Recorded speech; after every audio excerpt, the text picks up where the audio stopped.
Good morning. Hi, friends. Welcome in. Happy Monday morning for me. Happy whatever day time it is for you. Happy time zones wherever you are. I'm so happy to see you all. Lurkers, people, whatever. I can't work today, but hi. Hello, friends. Hi. So, I'm a bit all over the place. One, because I had a very social weekend, and two, we had a very destructive weekend with the doorknob crew, and I'll get into that in a minute. So there is going to be art on Wednesday. I have been working on the art piece, and we've started working on the flats, which is the color aspect of the illustration. So I'm hoping within the next couple of weeks, especially like I should be done by June, that we'll have the illustration printed and then I'll send it out to people. But hi. A-Bear, hello. I can listen for 1 hour, then I gotta change to my regular scheduled thingy. A-Bear, that's totally fine. It's good to see you anyway. Space Rollers, hello. Nick Gamer, hello. Lurkers, hello. It's good to see you. My hair is a mess. I'm a mess, but it's okay. It's okay. I'm gonna have my coffee. And we're going to start with the common routine of how we like to do a couple of things on the Artsy Gamer. We like to talk about our weekly goals and weekly wins. So if there is something that you are wanting to accomplish this week, today, I want to hear it and celebrate it along with you. And we also like to do like incentives known as a bubble break. So if you know what that is, like the stream. But if you don't know what it is, like the stream and find out. Dragonborn Hank, hello. Diesel, hello. So the incident. I don't know if it's just like kitten things. It's probably just kitten things. But for some reason, the cats were destroying everything. Like, they were knocking stuff off here. They were trying to get to things, chasing things. They were just in everything. If they could destroy it, they attempted. And then my son did what I like to call the wallpaper incident. So I've mentioned how there's a hole in the hallway from the wallpaper because we had a slight tear, and one of the cats, August, had jumped trying to get the hanging frame dongle, whatever, and had accidentally, like, he tore it down. So we now have a hole there, and now I have this incentive to, like, do paintings in order to cover up that nonsense. Well, yesterday, my son rediscovered that there was a slight scratch in his wallpaper in his room.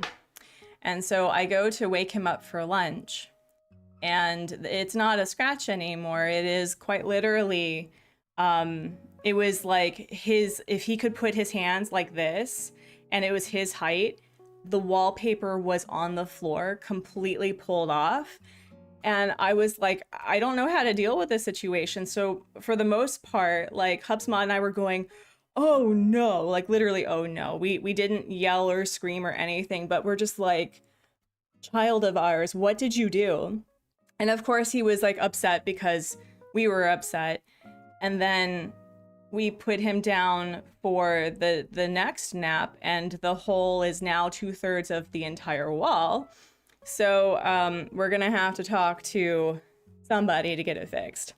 Naru, hello. Your weekly win was getting my friend's car 90% fixed this weekend. The goal is to get the rest of it the way fixed. That's awesome. I hope that happens. So we're in a bubble of chaos right now, and I'm still kind of recovering from being super social over the weekend. I went to an art gallery on Saturday to see a few of the teachers at Hubsmut School show their paintings and pottery, prints, music, all that stuff at like this independent art bookstore in the province that we live. It was really, really fun. But I've learned something about myself. I am very introverted, apparently. Like, I had a bout of social anxiety, like, on the way there, because they had a bus that took us from the school to the bookstore. And I realized, I was like, I get my energy with people I know. But in social situations, not so much. And so then there was a last minute birthday party for a 5-year-old that we all went to, and we're tired. So we're going to be doing art on Wednesday, and we're just gonna have a chill Animal Crossing stream where we do the 100%ing dailies, and I rethink my entire island, at least the back half, because I'm running out of inclines, and I want to make this island completely accessible to my villagers, so we need to figure out how to do that. But I must ask the most important question of the day. How's everyone doing? How is everyone? How are we? So, I have been doing a lot. I cleaned up this entire back area, and I wanted to do something that I did in the front, where I put a lot of trees and then put the fencing behind, so it kind of gave the appearance that it kept going and there wasn't ocean behind it. Going to wish my G12s a happy day, 2 exams in a few minutes. Awesome. Love that. Love that. But the problem with this back area is that there's really no way to get here because, quite frankly, we've run out of inclines because I've been doing a lot of other work. So we have some cleaning up to do, and I'm trying to remember what we did last time. Does anyone remember? I need a manager, and no, not today. I don't need my heart broken today. No. I'm playing BG3 with a mod that lets you add custom companions, and a very funny pun came into my head, so now I have 6 gray dwarves wearing different colors, and they're the... That's funny. That's funny. So, I am thinking of actually getting rid of this incline and making this entire back area like like the second level tier. So that will give me at least 2 more inclines that I can play around with. That means I can keep the one that's over here, and then I can have it so that people can go in the back. That's my hope. Belle, hello. You are sore in the chest and arms from mechanicking. It's a fun hidey bit though. I know it's a fun hidey bit. I know. I know. I really like this area, but I don't know. I mean, I was wanting to have a winding river, right? Because I wanted to actually combine the 2 river outlets around the area. So what I was thinking of doing is having it so we have like most of the space is on the first level. I don't know, but I have moved, I think, the majority of the villagers where I want them to go. Today we need to move Rory because we're moving them slightly inwards so that it looks more interesting to me. But, oh, that's what we were doing. We were working on the neighborhood. So this is what we ended up doing. We have now combined the houses for our upcoming married couple, which is Antonio and Fang. So this is their like big house, and here is where my house is. This is where Vesta is, and then we have Silvana, and we have our girl Olivia, and then we have our good pal Gonzo. So I do feel like I did get the vibe I wanted for this area. I did a lot without you all. I'm not sorry, but yeah, I think I need to rethink the little hidey area behind the museum. So that's my hope. That is my hope. Oh, and I don't know if I did this on stream or not, but I finally got the post office vibe that I was hoping for. So this is the little post office with a sitting area. Closed this off, and I cleaned this back area up a bit. We have an incline that goes here, and we're gonna have an incline that goes up here, which leads to the rest of the houses. So, yeah. I was really hoping that I would figure out how to make this work, but I do think we need to move Rory, get rid of the inclines that I know I want to get rid of, and then we'll rethink this whole situation because this is a bit of a problem. So yeah. We have a lot of cleaning up to do in the area where I was originally with Silvana and Gonzo as well. And okay, so let's start with our dailies. And the dailies for the 100%ing that I'm currently working on are getting 10 bugs, 10 fish, 10 sea creatures, and 10 clams during the day. And I have been very excited to show all of you this, that we got to 1,002 sea creatures, so we just need 1,498 to go. Oh my gosh. That's gonna take a couple of months, isn't it? That's gonna take a couple of months. Yeah, let's just do the sea creatures now, I think. Yeah, we'll just do that. Another upcoming change in the lineup, not this week, but next week. On Sunday morning Eastern Standard Time and Monday morning Eastern Standard Time, I will be streaming. So it'll be an evening stream for me, a morning stream for a lot of you.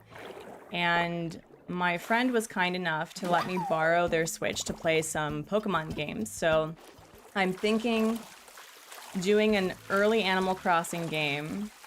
And then I was thinking either Pokemon of some kind, or I was thinking about playing Dinkum. Does anyone have a preference? Does anyone have a preference?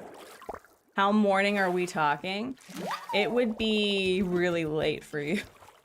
It would be probably 7:38 p.m. my time, which would be 6:37 a.m. Eastern Standard Time. So whatever that math is. Oh, no, come back. Come back. No. The Dirk Hates pictures in the general gaming. Let's go. Thank you. So you play with mods, Hank. What mods do you use aside from that? Or are you just playing around with mods in general? I still need to play the game. I could do a late night BG3 game. That would be fun.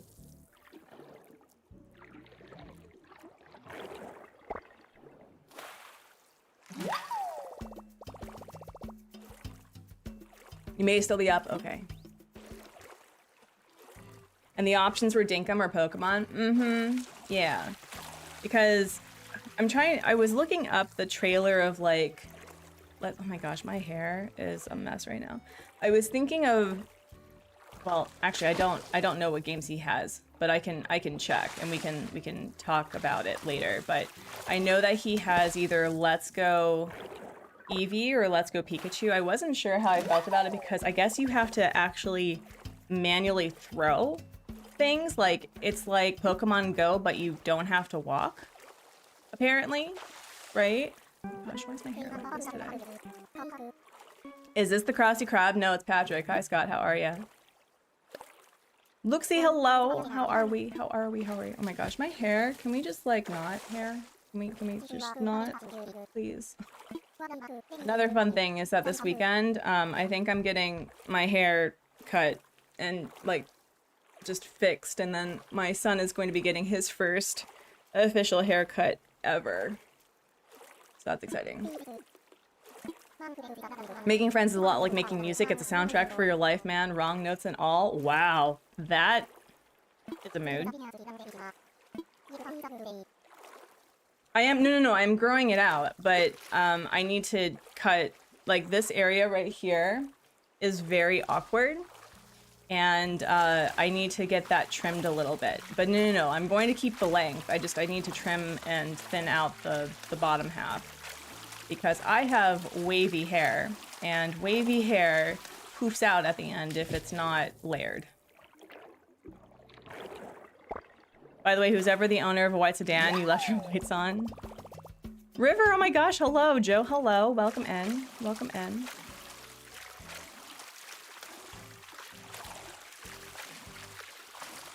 River, how are you doing? How are things? But yeah, no, my son needs a haircut. His hair is past his shoulders at this point, and I don't care that he's mistaken for a girl. It's more that the maintenance of his long hair is becoming obnoxious for me.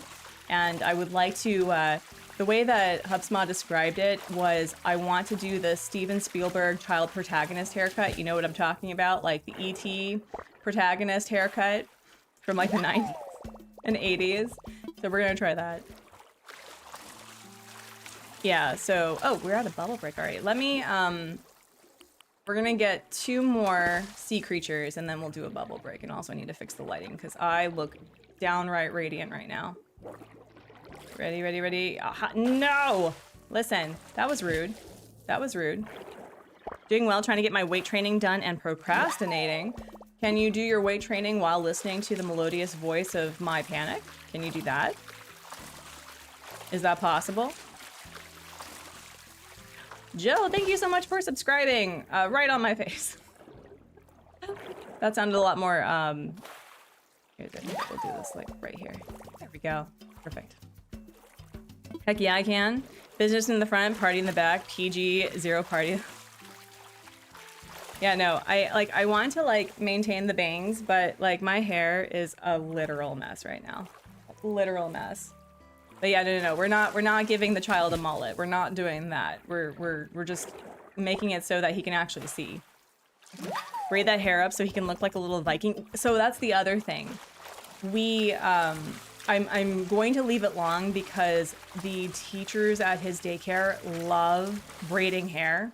And so we find him with the cutest hairstyles, pigtails, braids, side ponytail. Like it gets elaborate. And I can't braid for heck. So here, let's get to a bubble break, shall we? And take a mindful moment. Oh my gosh, my hair! Why are you like this? Why are you like this? And of course, the day of, this happens to everyone, right? Where you are getting ready to like do something with your hair and your hair looks amazing. And I was like, why weren't you like this when I needed you the most? When the Fire Nation attacked, why weren't you like that?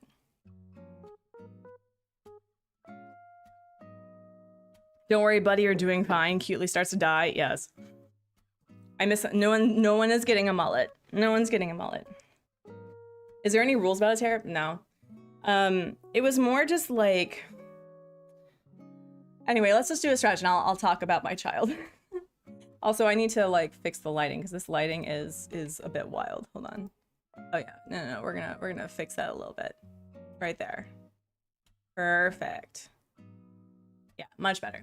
So let's wiggle our fingers and wiggle our toes. There's no rules for his hair. Like, there are plenty of people who, you know, have long hair that are boys here. It's more just, I want to maintain his hair. And I like how the long hair frames his face. He looks really cute with it. So I think it's just, I want to have the bangs so he's not just constantly trying to see, and also that it doesn't go down his neck. Only America presses hair, so yeah, no. Yeah, so there's no rule about him having long hair or short hair. I just want to maintain it better. But anyway, friends, be sure to turn your head from side to side, a good way to check to see whether or not you have meningitis. And just like rotate your shoulders, unclench your jaw. If you haven't gotten whatever drink you need for the day, go get it. Get your medicine, get your noms, and we're going to do, hello, rainbow. We're going to do a nice big belly breath inhale and exhale. And we're gonna do another one, a nice big belly breath inhale and exhale. So I should be getting, oh geez, I think I messed up the having your noms right now. That is awesome. I think, here, let me fix my camera. My other camera should be arriving, not my camera, the dummy battery for my camera should be arriving this week. So I'm hoping I'll have it by next week. I'm hoping. My region of the world has been getting better about accepting hair, though my sister has had to be an angry mama bear for her two eldest mixed race girls at least once. Yeah. What I'm not saying that this is a positive of the current administration, okay? There's nothing positive about the current administration in the United States. However, because of that, the algorithm has been, okay, she's not thinking about leaving. The algorithm has deemed it important for me to really branch out, and I see Black creators of all kinds, like fashion, art, music, activism, hair, self-care, and it's been transformative. It's been super transformative. So I'm grateful for the fact that I've been able to branch out with the things that I'm seeing. And I'm hoping to also do that with books, with authors, because it's quite embarrassing how white the authors I read are, and I need to branch out for that. Diamond Nana, hello! Their dance studio wanted a straight hair for performance. I think straight hair. I don't even have straight hair. It is wavy at best.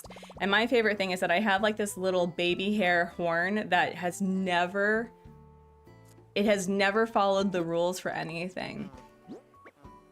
My view is like, I just want you to have clean hair that you know how to take care of. And that can mean a lot of like different things. So I just don't understand. Okay, so we need to catch 8 more bugs. The oldest girl's hair kind of naturally goes into dreadlocks. She gets it from her dad. Yeah, no.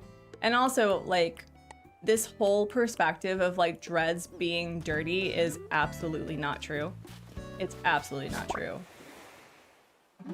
I've known plenty of people who took care of their dreads and they look amazing. I actually considered getting dreads at one point because I loved the idea of having really voluminous. I don't know. You know what I'm talking about. Just big volume hair. That I could take care of the scalp and just let my hair do its thing. But then I realized, oh no, that's a lot of work. I don't have that attention span. Catching summer bugs is hard, so now fishing for pond and those clifftop troublemakers. I still have a sea creature that I need to get. I think it's the firefly squid, and that's a 9 p.m. to 4 a.m. thing, so we may be time traveling to the evening. I also have hair that does not follow rules. It's down my back, which currently weighs it down mostly. Yeah, I know that everyone has a wish and a desire to have their hair be slightly different for whatever reason. Like, part of me really wishes that I had very thick hair, but also I kind of wish that I had really curly hair. But I also know that people who have very thick and very curly hair sometimes wish that their hair did things that were different. Oh wait, I'm gonna get... Come back. That's not what I wanted to get, but... Can you come here? Listen. Buddy boo. Thank you. Come here. No. Are you serious? Bro. Thank you. It's hard to tame thick and wavy hair. Mm-hmm. Yeah. So I try really hard to come to terms with the fact that influencer culture and social media does this thing where it makes you want what you don't have, instead of coming to terms with what you do have and reflecting upon how beautiful what you actually have is. And so my hair is in a very awkward stage and I just have to sit with it. It will grow out and it will be fine. But it's also just being okay with the process, you know? All right, cool. I've also been working through crafting the tools. And so what I've been doing, if you want to 100% Animal Crossing, my recommendation is to always have the flimsy net and the flimsy fishing rod and just break them and make them as you go. I've been very successful with that. All right, let me see. What else do we got? I think I saw a butterfly up there. I really do like the layout of this, but I think what I'm going to do is I'm actually going to close this in so that we have a connection point to the museum, I think. Wait, the butterfly's over there. One major constant across humans is a species hating our natural hair. Yeah, I think I agree with that. Well, right. The beauty industry is all about feeding into our insecurities, about covering up the things that make us feel less than perfect and filtered, right? And what I've realized in my 30s, and I don't know if anyone else feels this way now that they've gotten older, is that what I really want the most is that I want something that I know fits me well, right? Like, I just want to have a consistent style that brings me joy. And what I've realized, and I want to invite a friend of mine to like a color analysis party where we go and get professionally analyzed about like what colors work well with us and, you know, how to really emphasize our skin tones as they are. And I really just like, I think I would look good with jewel tones. I know I look good in black. I think black is a very fun color for a lot of people. But I was thinking like, if I could be like a Corvid, where I wore shiny stuff and I had jewel tones that really do well with black, I think I'd be happy. Petchy, hello! Well, Diesel, your hair is gorgeous. Like, you have this gorgeous thick hair that looks awesome as an undercut, which I am so insanely jealous. If my hair was thicker, like thicker up top, because this is... I have normal to fine hair. And the way that you can tell whether or not you have normal, fine, or thick hair is that it's based on whether or not you can feel the individual follicle. So if you can't feel that follicle at all when you roll back and forth, you probably have fine hair. If you can feel it a little bit, then you have probably normal hair. And if you can definitely feel your follicle, you probably have thick hair. Oh, okay, we're good. So let's go. Oh, also CJ is visiting today, so I think I have some fish that I can sell. I'm just happy to still have a fullish head of hair. Ooh, color analysis. I love color analysis. I got mine done in April and I'm actually working to become certified. Kayla, that's awesome. Yeah, I'm hoping to reach out to my friend and then to the place that looked pretty legit within the next couple of days. That may actually be my goal. And then I'll reach out to her because I would like to do it while she has time off. She's also a teacher. But also during the day where the Babs is at school, so that Hubsmod is not, you know, with a kiddo all day when he could be, you know, working on his book or something. All right, we're gonna go fishing now, but we need to find our pal, CJ, wherever he is. You're a true autumn, in case anyone wanted to know. I don't know what I am. I just know that I think jewel tones look really nice on me, specifically like emerald, purple, some dark red. Olive green looks awesome on me too. And I know that gold looks better on me than silver does. Kitchen dishwasher, thanks. Oh man, kitchen dishwasher just fell from the sky. I would love to have that. Also, I was looking for you. Hello. You've never dyed it either. I'm just not fussed about it. I like getting different styles occasionally. Yeah, no, your hair is gorgeous.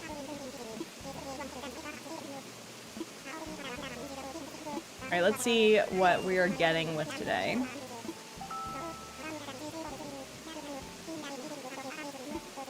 That'd make you a winter for jewel tones, go gold to spring autumn, and olive green is autumn.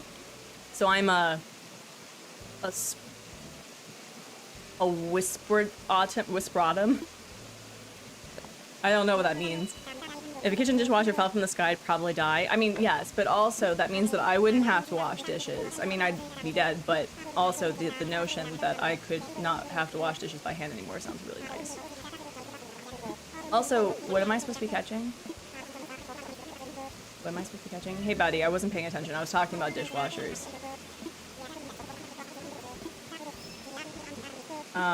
How's my progress? Big time. Thank you. All right. Cool. All right. Well, then what we're going to do is then we're going to dig for clams because that's also part of the challenge. We'll get 10 and then we'll go fishing. And then that'll be our dailies for the day. You can be one season, so it might be, you can only be one season, so it might be tough to figure out what you are. I'll be excited to hear. Yeah, no, I'll definitely talk about it. If I can vlog it, that would be super fun because there's this cinema roll cafe in Seoul that same friend has mentioned.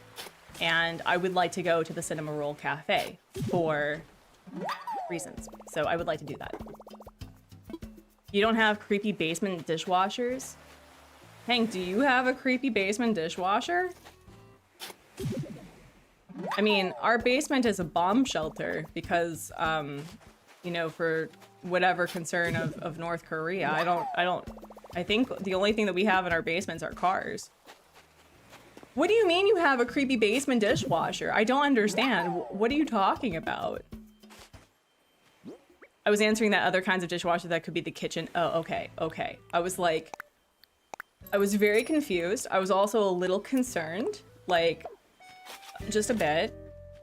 Although, to be fair, after playing Little Nightmares, I feel that they did not feng shui their buildings at all. Like, it did not make sense why there was a lot of different types of rooms in... Okay, also, unrelated. So, I was clearly still in Little Nightmares mode, right? And over the past few days, last week, it was raining really heavily. And so people were, you know, trying to get from place to place with an umbrella while riding a bike.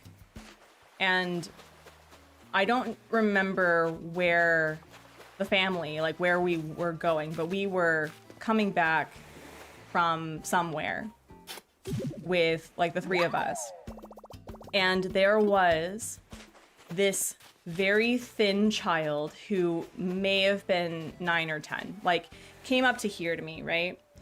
And he was wearing a hood over his head, and he was soaked from here to like here. So like a good portion of him was incredibly wet, and he was leaning against the wall by the elevator. And so I was looking at him and I'm like, I'm in mom mode now. And I'm like, is this child okay?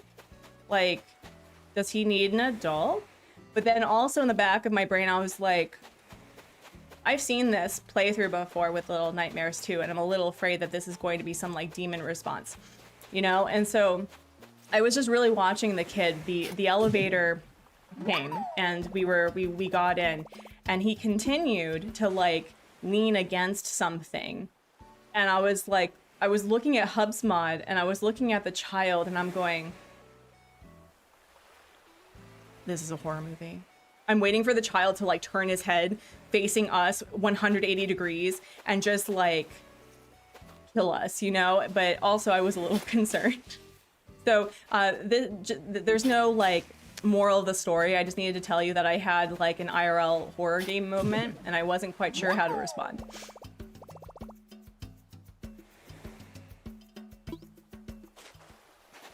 Yeah, no, I would also wonder if I, yeah, I was like, where's the adult or adult? I need more of an adult or adult to handle this situation. I'm assuming the child was fine. Hi, Mint. Also, I'm thinking we're going to, hello, CS Cameron, welcome in. Thank you so much for subscribing. I was thinking of saying goodbye to Mint, and I was thinking we could go on a villager hunt for a lazy, a peppy, or we amiibo in Chai or Marty. Yeah, no. Like, if the child looked visibly distressed, I was going to intervene and be like, hey, are you okay? In broken Korean. But, like, it may be that the child was just really tired, like, been there, mood. But the fact that he was in a hood, like, completely soaked, looking like just head against a wall, not like interacting with anything, I was just like, you know, and I'm not even Christian, okay? Like it just. Oh my gosh, Carolyn Waggle, a Roddy and Snowy collab raid. Oh my gosh. Hello friends, well, welcome in raiders. You caught me at a weird time of talking about needing an adult or adult to deal with potential like IRL horror movie situations while we played Animal Crossing. But hi, welcome in. What were you all working on today? I'm assuming it was a collaboration because there's 2 of you. But yeah, welcome in. How was everything? If you are new to my channel, my name is Artsy over at the Artsy Gamer. I make art, play games, and encourage others to do the same. I use they, them pronouns, and I am a terrible human. We are also aggressively promoting Cozy Junie, who is a fellow Team Stars member. She uses she, they pronouns. I'm not sure if that's interchangeable or not, and I will probably just continue using they, them for them. But please be sure to give them a follow over on Twitch. They do a lot of puzzle games, indie games. They really strive to create cozy spaces for those with, you know, just needing to have a safe space in a very chaotic world. They are very lovely, so please be sure to give them a follow. Oh my gosh, there's so many of you. Soul Wiz Puyu, Rod Marzim, The Gamer 555. Oh my gosh. Sajingo Coyote, Scott with a happy Uyu face, and the Kirby Master. Oh my gosh, friends, thank you all for coming by and hanging out. I appreciate you. And Dakota. Oh my gosh.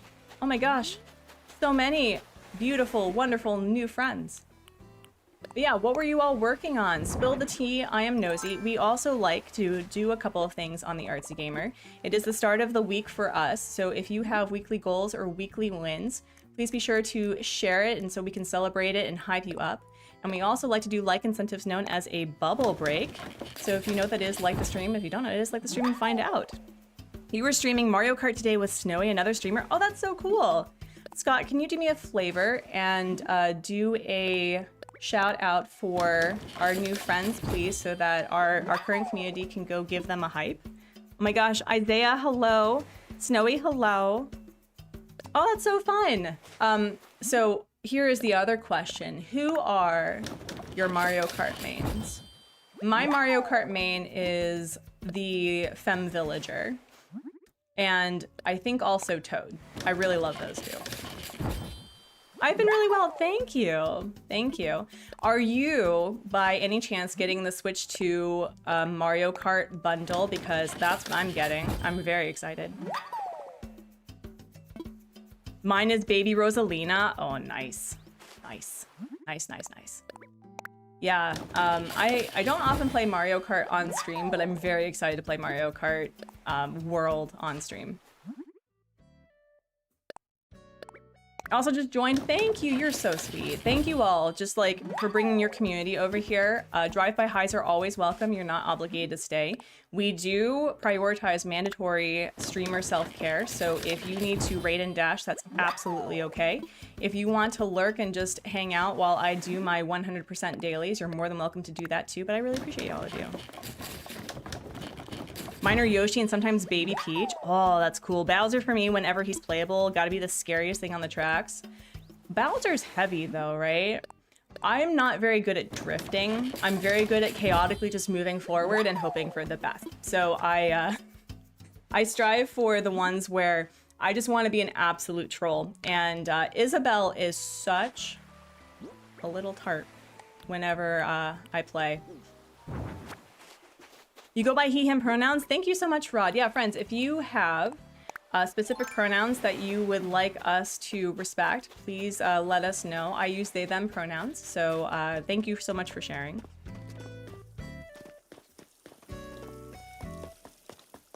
Oh, here, let me help you out with that. Go to channel. Ooh. Snowy, do you play a lot of Pokemon and Kirby by any chance?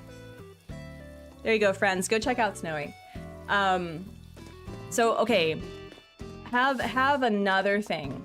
If you are a Pokemon player, I have not played Pokemon since the 90s.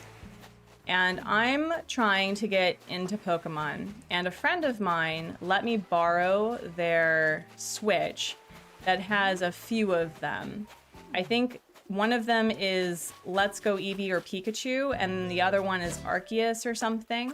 So for a new Pokemon player, which one would be a good way to get started? And that stinks. Who's my favorite Koopaling? Mine is Ludwig. That's a very good question. I'm gonna be super honest. I don't know the Koopalings. I'm not very much a Mario player, so I don't know. I am such a fake fan, friends. Most of my games revolve around like Animal Crossing, Stardew Valley. I do a lot of indie games where I feature people that like not big industry, but I've finished Little Nightmares 2. I've played in the past RimWorld. I am a huge Slay the Spire fan. I've gotten into BG3, although it's been a hot minute since I've played it. Wait, where are all the big fish? Oh my gosh. You're a huge Pokemon and Kirby fan? That's awesome. You'd say let's go for a noob. Okay. My favorite series of Pokemon, Zelda, Donkey Kong. Okay, so here's another thing. The Donkey Kong game that's coming out looks legit. Like, it looks legit. I'm very excited. I also enjoy Hex Snorkel or Helldivers 2. Helldivers 2 is very fun. Pokemon Arceus is the hardest Pokemon game I've ever played, but it was fun. Okay. The Koopalings are Lemmy, Wendy, Morton, Ludwig, I think I know Wendy. If I know Wendy, it's Wendy. Just because I know that it's Wendy. Yeah, there is a game that's coming out that kind of has a combination of the things that we like about Pokemon plus the like farming sim and like magic. It's called Monster Patch, which I'm really excited about. You gotta go, but I'll be around. Thank you so much, Rod. Yeah, no, friends, drive-by highs, lurking. We love our lurkers on this channel. If you just want to chill, please just hang out. Listen, I'm looking for a big fish. Big fish, please. That's not a big fish. Pokemon Arceus is so good, though. You can get a Machamp without trading. So, and here's another thing, too. I was thinking of finding a way to play the older games. If you know, you know. And I was thinking of doing... That's not a large fish, though, is it? Is that a large fish? I don't know. I was thinking of doing the Butterfree challenge. Where, where you basically just play the entire game with one Butterfree. Because Butterfree is one of my... Oh my gosh, Butterfree is one of my favorite Pokemon. Pokemon Diamond and Pearl play like the older game? Okay. I've heard that. Yeah, sure. Rory, thanks. Maybe you'll give me your photo and then we can perhaps start the process of maybe weighing you out today.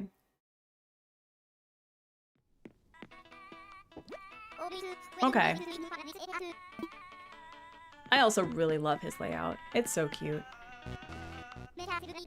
It is so cute.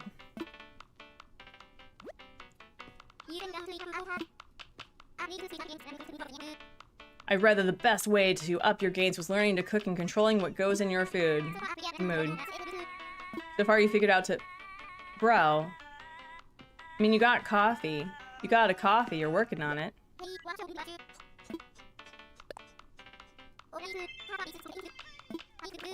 Rory is adorable. I really like Rory. I was thinking, because lion dances are one of my random hyperfixations that I get, where I really like the lion dogs in various Asian countries. And for those who don't know, I live in South Korea. So I have plans for doing a painting of the lion dance that's specific to Korea. And I was thinking, you know, it'd be really cool to have the different lions that are in like the various cultures added to the lions, because I think that'd be really cool. Also, I think I need to move all these things. I think we're gonna... Oh wait, no, not you. No, not you either. There we go. And then we're gonna move me down one, because we don't have to worry about not being able to see stuff. So yeah, like there, right there. Right there. Cool. You need to find him on one of your islands. Ooh, a flashy hairpin, thanks. Hey Basti Boo, I gotta go. I really literally gotta go. Well, I had fun hanging out with you today. Oh wow, I almost forgot to give this to you. A bathrobe, thanks. I was really hoping for your photo, but a bathrobe is equally as fun. Sweetheart, I guess I'll see you later. Stay swole. Oh man, early millennial terminology. I love that for us. Excuse you, I am a very good bather. I don't know what you're talking about. So now I have to redo this whole thing. Also, we love our girl Ursula. Yes, we do. Okay, where are the big fish? Excuse. Excuse. Excuse. Painting sounds great. Dance of the Lions. Mm-hmm. Well, I mean, it's going to be covering up the wallpaper hole that my cat made, so it's got to be pretty enormous. Thank you! Yeah, no, it's currently a work in progress. I have decided that I am kind of done resetting and redoing islands, and so I've had this island for over a year now, and we're trying to 100% the Nook Miles goals. And just like flatten and redo things as we find them. So there's quite a few villagers that are never leaving, and there's a few that can probably go. The current two that I'm okay with saying goodbye to are Rory and Mint. Mint more so because this girl is not drama at all. There was this whole lore with her and Vesta and Antonio and Fang, and she, I guess, had some personal growth between the time she was on my island and now. And she is delightful, but also I don't have a lazy or a peppy on this island, and I need to, like, do something with that.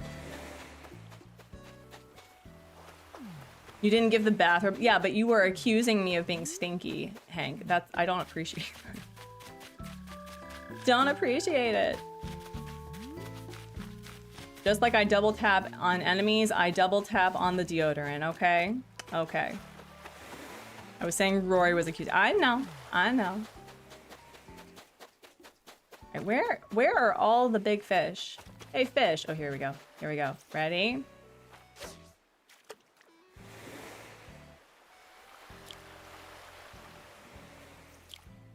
Come on. Come on. There we go. Oh, it's a biggin. It's a biggin. It's a deep fish. Oh my gosh.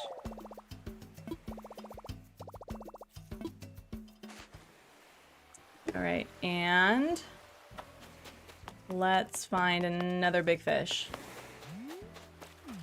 I also need to make sure that I have all sorts of like water type on my island, where I have a pond, I have a river up on the second tier or third tier or whatever, or the first and second tier, whatever. Where are all these fish? Out of curiosity. Why are you like this game? Oh wait, here we go, here we go, here we go. Here we go.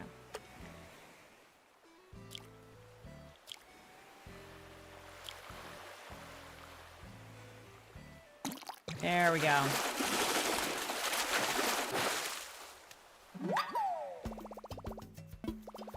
Cool.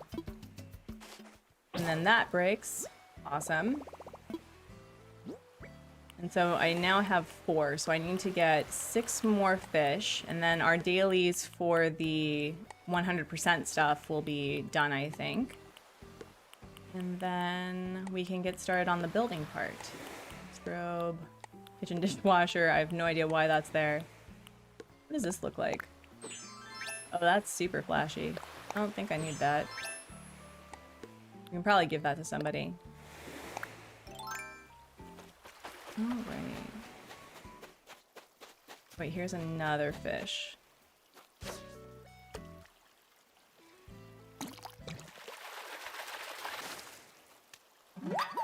That's 5. I have plenty of bugs for the day. And really, the day that I need to get fish is the day that you're not going to be... What is with this game? What is with this game?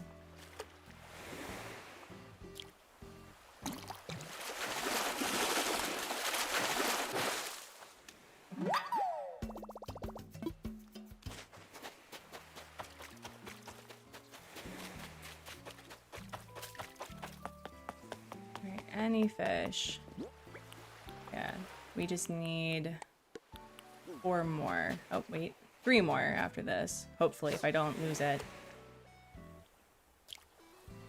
Oof, the sea bass. It's at least a C+. I mean, it's gonna sell, right? I actually make a lot of money saving all of the bugs and fish for when CJ and Flick visit. It's been really fun to actually hold on to the bugs and fish for that reason. Because I feel like we are so used to just putting things in the drop-off box that we don't really give the NPCs the ability to do what we need. Touch my hair. There we go. Yeah. Alright, 2 more. See anything? Oh. Oh wow, the girlies are sitting together, looking cute, looking cute. Aw, oh my goodness. Ursula really likes this spot right here. Don't judge me like that. I was just saying that you looked nice sitting there. Oh my goodness. Next Animal Crossing game I want the sea bass catchphrase to say, yeah, we know you hate me, but I'm in here. Mm-hmm. That'd be hilarious.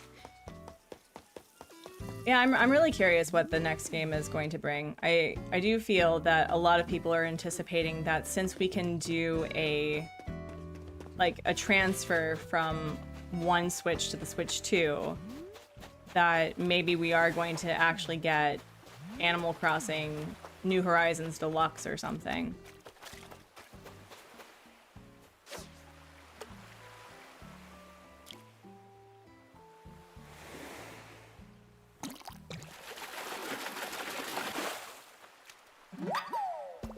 Okay, we just need one more. Also, do I need to cook anything by any chance? Is there any cooking? Catch a frog. Talk to people. Ew. See basic. It doesn't like you to see you either. Nice. Nice. The puns, keep them coming. Keep them coming. Oh, here is the one more fish for the day. Just kidding. Let's not hit it. Here we go.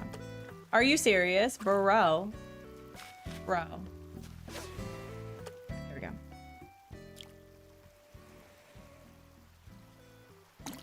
Yeah, I don't want a New Horizons 2.0 either. I do think it would be really cool to be able to connect between the two islands. You know, or the two games. Kind of like the, what was it? The GameCube and was it the DS? Or the 3DS? It was the DS, right? Where you could have a small little island. Oh wait, no, we're just gonna sell that. And no, listen. Of course the fish turned around and made you dizzy when you bonked it. Well, listen, have a concussion on your own time, okay? Have a concussion on your own time. I'm so mean to fish. I'm actually not. I really think fish are awesome. But where was... Girl. Are you leaving? I've never worn that, but oh, she's so cute.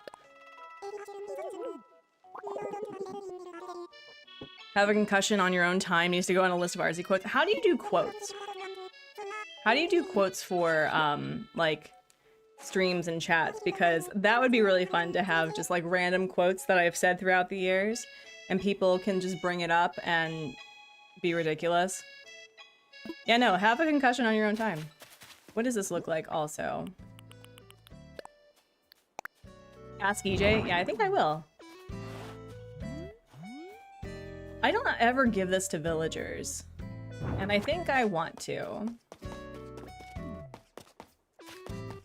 Let's give it to Rory, actually. He may look good in that. I think he would. It'd be really cute.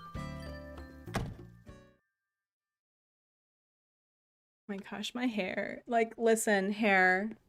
This is why I wear the beanie, y'all. Like, really, truly, madly, deeply. This is why I wear the beanie. Hey, what's going on? There's a difference between doing squats and squatting.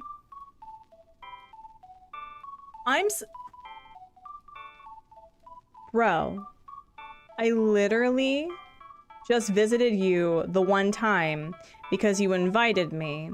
And here, I was going to gift you a thing. What is this nonsense? Here's a gift, you jerk. Wow. Seriously.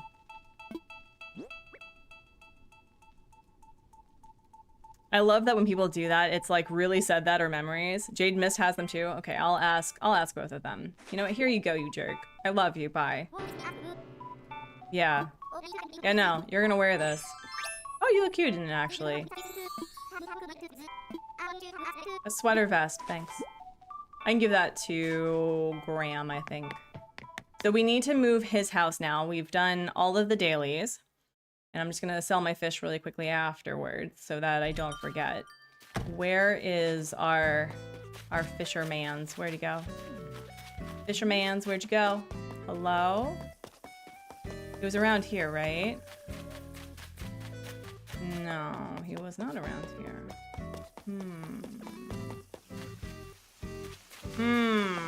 Oh, here you are. I know. That's so rude.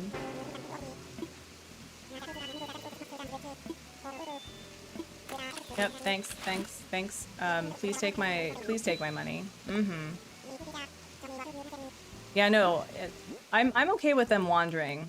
the other thing that I hope for the next game is that I would love for villagers that are like visitors in the campsite to actually walk around so that you can have however many villagers plus one just chilling out so you can see what they're like. That'd be really fun. Another time CJ spends 3 hours trying to break into Antonio's house. Oh my gosh, yes. All right, so let's sell stuff. I think I have quite a bit of fish that I picked up. Will you stop walking away from me? Don't you walk away from me. I have things to give you. I have things to give you. All right, let me see. Oh yeah, yeah, We're gonna be a bit.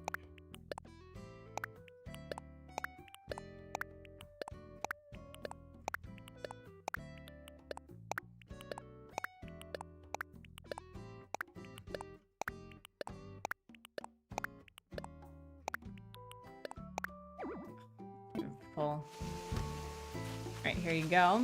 Please take my stuff.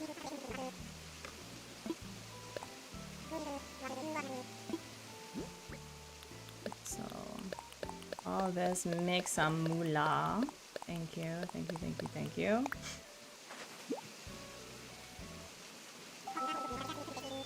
Wow, we're making money today.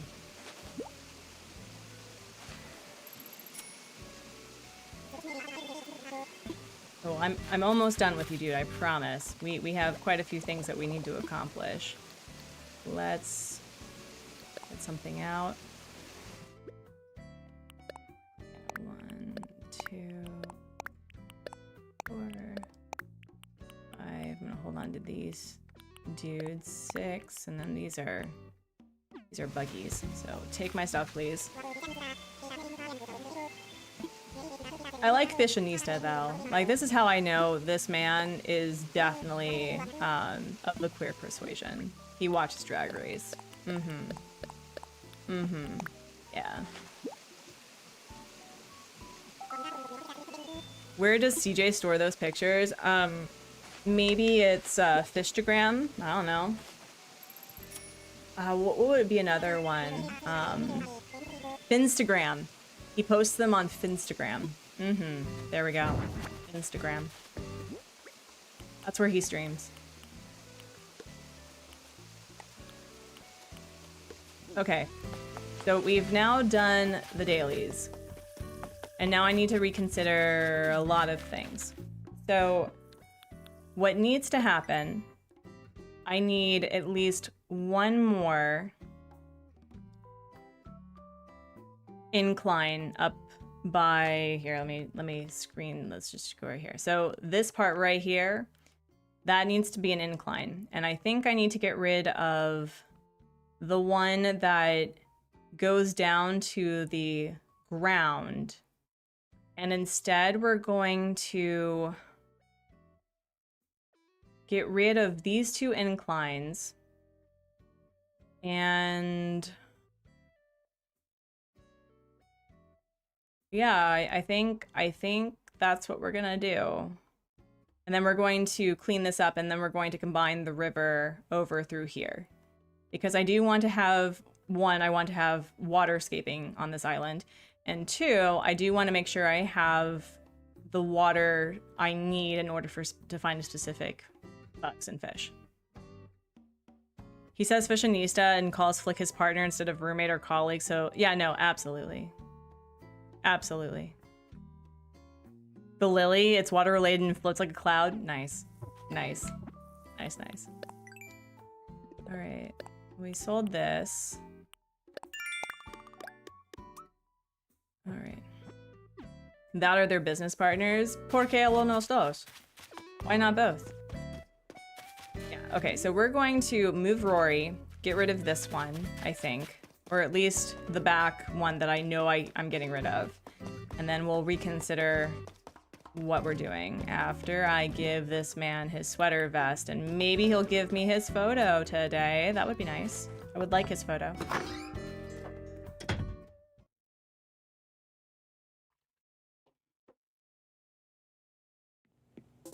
He looks so cute today, though. I love this man. He's such a sweetheart.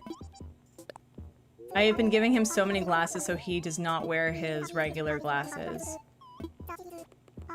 The only business is the... Hank's so naughty. It started out as business and grew into something more. I mean, isn't that most like BL manga anyway? That they're thrust together with a passion that they both enjoy, and then it becomes like, but wait, my feelings though.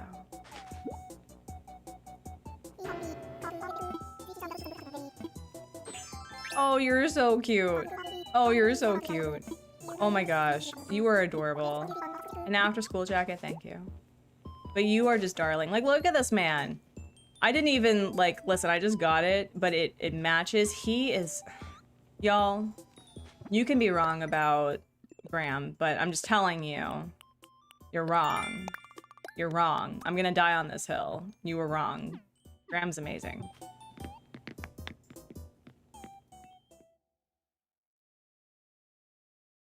All right, let's move the lion jerk face, and we'll get rid of that incline. Yeah, good vibes from Graham. And this girl, I've been hearing somewhere that if they don't actually like the outfit, they won't wear it. But for some reason, she wears the dresses all the time that I give her, and she looks adorable. All right, let's move a few of our villagers. Antonio, my baby. My baby. Darn, just noticed a burn ring on my lap tray. Bowl must have been too hot. Oh no. Well, good thing it didn't burn you, I guess. That sounds horrific. Crispy, hello. How are you? Welcome in, welcome in. Lobo always wears the white and purple rose print jacket and the black and gray. Oh yeah, no, absolutely. Mm-hmm. Let's demolish the back one. Yeah, let's demolish the back one. This one.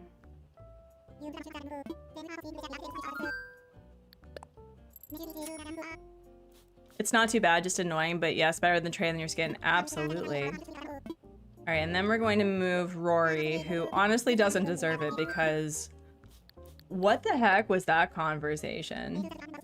Also, I think we're gonna lower this a little bit, yeah? There we go.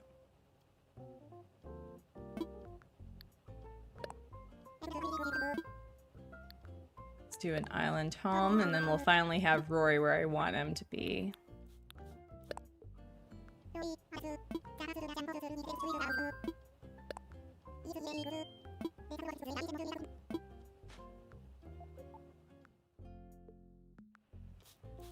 Oh my gosh, the outfit though. That's a cute outfit. Where is the... Is it the Bekasib?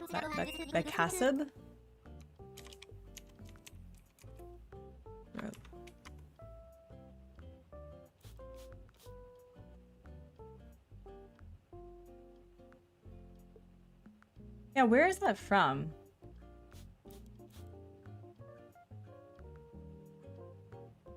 Apparently a Central Asian outfit.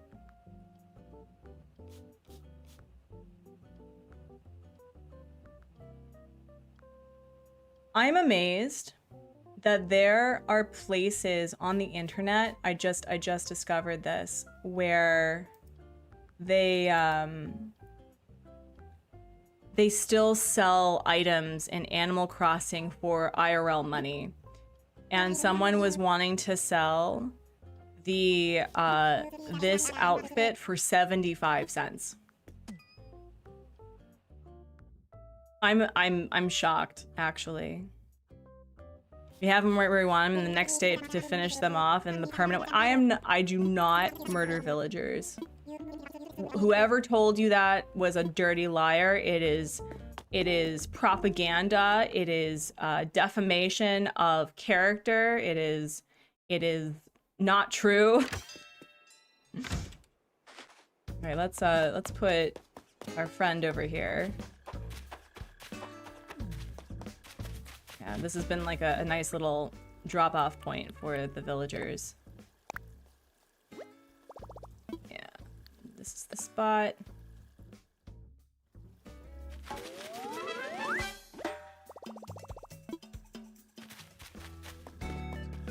And then I think eventually I'm going to do something with her yard because I mean, I like this, but I don't like this. I was really hoping to do something with their yards that would be interesting, but I'm not a fan of this at all.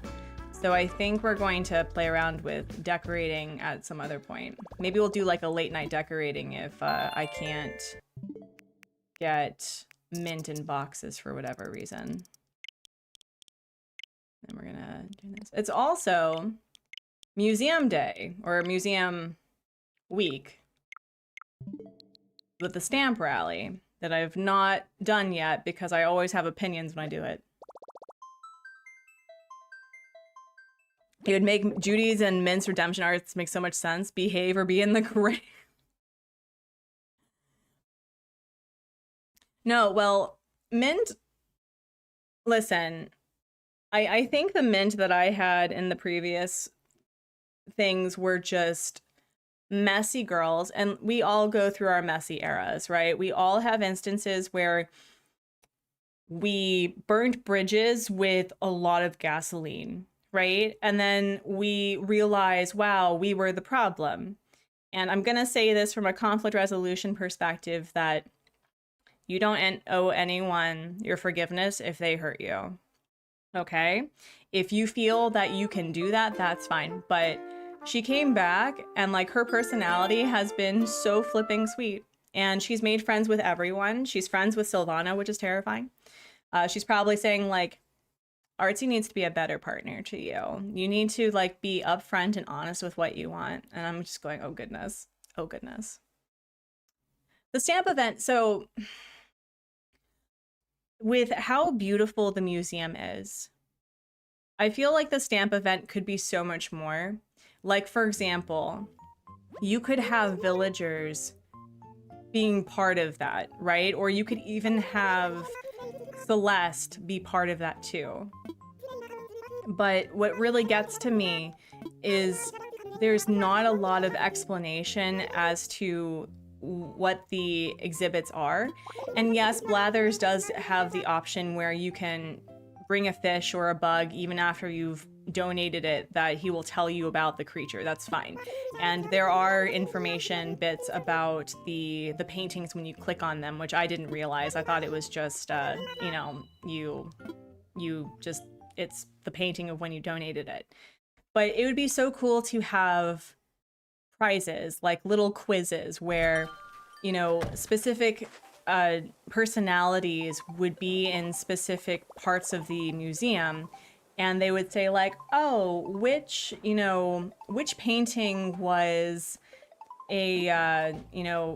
was done by this artist or something. And it would be either really easy or, you know, they can give you a hint. And yeah, like there's just so much that they could have done with that and made Museum Day so amazing. Like they don't even, like, if you look over here, there's not even anything to signify that there's anything going on with the museum. Like you go into the museum and Blathers is sleeping. There's nothing going on. There's no banners. There's no changes to the museum itself. And I'm like, listen, if you're going to do something really fun, like, why don't you have something that shows what's going on? You know, like add a banner at the very least. Add a banner for 2 weeks of the year. Give us a quiz night. Oh my gosh, at the Roost, yes. Oh man, that would be so fun. That would be so fun. I would love that. And it could be even villager specific, like which villager is born in October. And if you have a lot of villagers who were born in October on your island, you could say like, which villager is a Libra, which villager is a Scorpio, you know? Each table's a team. Oh, that's so cute. Oh my gosh, why do I might use it. Okay, well, I don't need any of this since I finished the museum, but I want to support local business, as questionable as they are. Oh my gosh, yeah, that'd be so fun. Yeah, like, in Population Growing, there was the monthly raffle, right? Wouldn't that be so fun if there was a monthly trivia night? But you had to, like, you had to be there on that day, otherwise you missed trivia night. Yes, and he always mentions that we need more visitors to the island. And I can understand that if you are just starting out and you don't have anything to really do much with the museum, maybe like I can't imagine what would be needed to fix that, like from a game dev perspective. But it's so sad. It's so sad. All right, so now we have that incline gun. And I think what we're going to do is we're going to get rid of that incline right here, like right in the like the crosswalk. I know you don't see what I'm talking about, but like the one that's going backwards, not forwards or sideways. And then we'll do something to make that look more interesting. But yeah, we do need to do something with that. Okay. Test your friendship. Artsy Bestie, when's my birthday? It is October. He's a Libra. October. Oh, this is bad. This is bad. I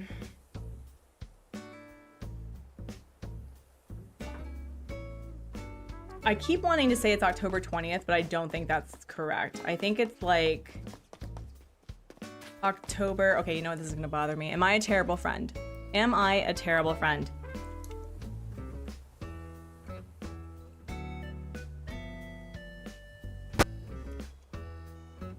I was right! I am the best of friends. Let's go. I was correct. I was correct. Let's go. Oh my... No. Listen. Listen, I'm trying, okay? I'm trying to be the best partner I can be, although, if we're having a rotating bubble... We're having a rotating bubble. Yeah, no. I know that... Let's see.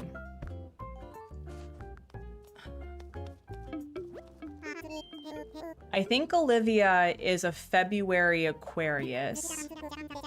I know that Fang is December. I think he's December 9th. And I think... Oh my gosh, if I don't know if Vesta is. I would like to say that Vesta is April 16th, I think.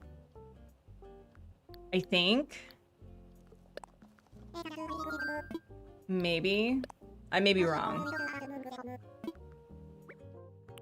But, I want actual beach events during summer. Oh, that'd be so cute. Crazy idea for not bringing up Digby's or Celeste's old roles back. Have them occasionally be stand-ins for their siblings when their siblings get sick. Oh, that would be so cute. That would be so cute. Mm-hmm. That would be very cute. I'd be down for that.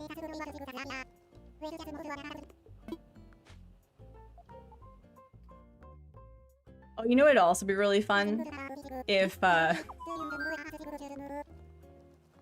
Tom Nook gets sick, have Portimer take over for a day. Wouldn't that be so fun? Because he was mayor for a time, right? And I know that we're resident representative and we're basically like the face of the local government, but wouldn't that be really cute to have him in the back? That'd be so cute. But okay, this is also a crazy idea. I would love to have Isabel, specifically during the summer events, do her announcements outside. Wouldn't that be so nice? Like the same way that Tom Nook did in the beginning games before resident services. Oh, we've got a traveling thought bubble, y'all. Uh-oh. Uh-oh. Uh-oh. Okay. Well, we're doing some wacky time traveling. So, question. We're not putting you there though. Question. Do we want to amiibo in villager when it hits mint, or do we want to go on a villager hunt and just find somebody today? Oh my gosh. Let me imagine it. I don't think they kill off. I mean, they don't bring back villagers. They retire them. And they've retired Tortimer, but also tortoises live a really long ass time. Like, there are tortoises who have seen, I think, who've lived through the American Revolution that are still alive today. Like, there's a few who are a few centuries old. So I don't think we're gonna have that issue. Did I get rid of this one? Did I do that? Hold on, let me check. I want to make sure that I actually did that because I was not paying attention. I was not paying attention. It's something that I do quite often. When you get men to agree to move, start the amiiboing so that they're on standby. That's a good point. That's a good point. I could do that. Yeah, but then the question is, who should it be? Should it be Chai, who is my my autofill Peppy? Does everyone have like a filler queen, king, majesty with each personality when you need somebody, but you're not quite sure what you're going to do with? And so I've realized that my filler Peppy is almost always Chai. My filler normal is Daisy. But I don't have anything else. Pushing buttons, listen. Demolish? Oh no, I didn't do anything. Okay, there we go. There we go. Yeah, we're going to demolish, I think, this one. I can always put it back. Diana, snooty always. I did not see a thought bubble travel. It was still on the brown and white squirrel as I saw it. No, I meant like, as in we're getting a thought bubble. We've got the thought bubble and it'll be traveling. So I think we'll see. All right. Yeah, sure. Let me see. Where is she? Is she still thinking her thinky thought? She's still thinking the thinky thought. She's not allowed to leave. This is also very toxic of me. I'm like, no, girlfriend, you can't break up with me. That's not how this happens. Which sounds so awful. All right, we're gonna time travel to the next day, and we're going to see if it goes to somebody else.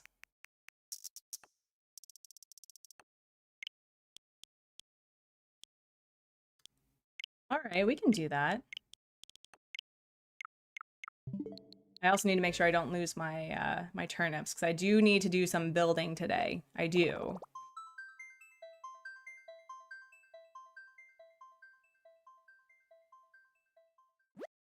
Another exercise idea for the future, walking around the island or whatever. Oh, that'd be cool.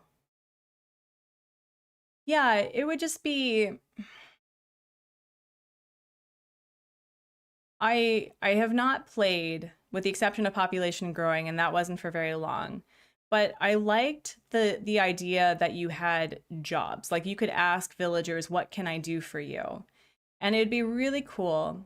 And I've mentioned this before, since we do have decorating outside, maybe it's like the villager asks, I want to have flowers within, you know, my acre, right? Or, you know, within certain squares of their house. Or they give you a, hello, Mint, are you actually leaving today? Is that why we're focusing on you? They could say, here is this furniture item. I want you to place it and decorate it with items that are you know, red or that are simple or elegant or you know, that sort of thing, that sort of theme, because villagers have certain themes.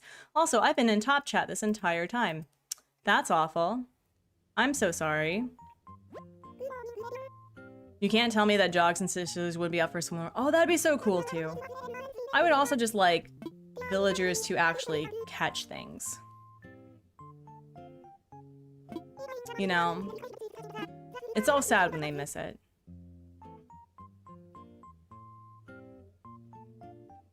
It's so sad.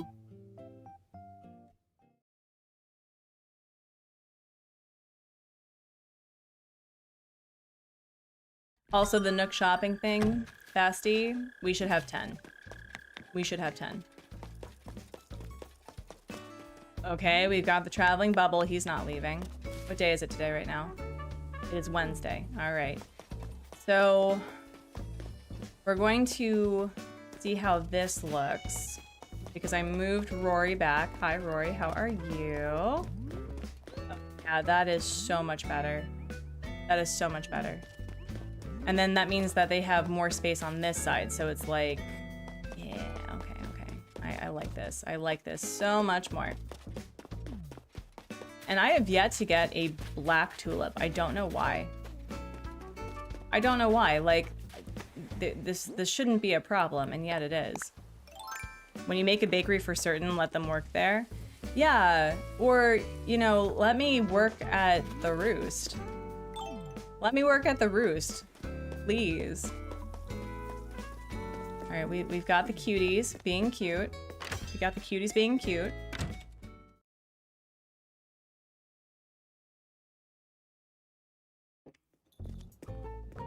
And yeah, let's do that incline that I know I'm going to be doing.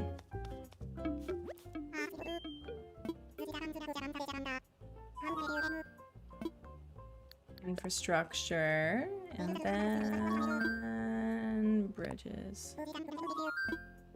Let's make an incline. And then we're gonna do... Let's do a log one. The log staircase is my favorite anyway. I build schools on past islands. Let's have a school day. Lessons or certain tasks to do. Weed and clean up. Oh my gosh. Yeah, there's just like a lot of little events. And I know that in past games, they did have small events throughout the year. But I think the personality of gaming has changed significantly since that has been popularized. Also, I can't see what no. There we go. We're just gonna put you back right here. I can't see for shiitake mushrooms. We'll do 150.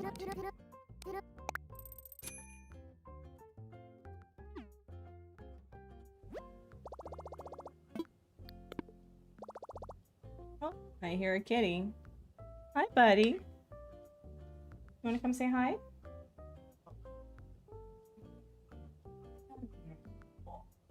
You're so sleepy. Hi, you wanna sit? You wanna sit? Okay. There we go. Hi, buddy. My little terror. My little terror. So, there we go. Okay. Oh, Gonzo's no longer thinking. Okay. So maybe she didn't have a thought bubble? That's weird. Hi. How are you? Did you have a nice nap? Let me imagine. Did you have a nice nap, buddy? You know. It is August. It's August. I picked him up before he decided to go underneath the computer and play with things. I was trying really hard to combat that.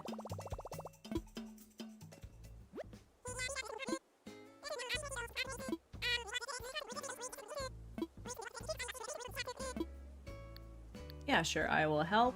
Let's donate.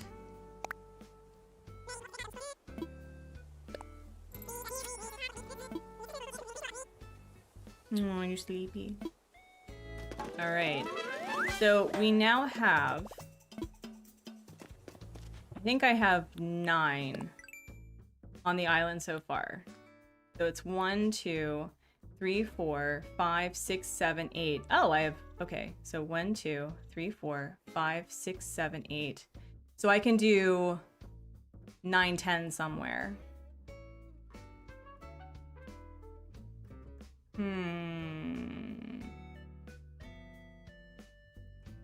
Yeah, I don't know where to put that.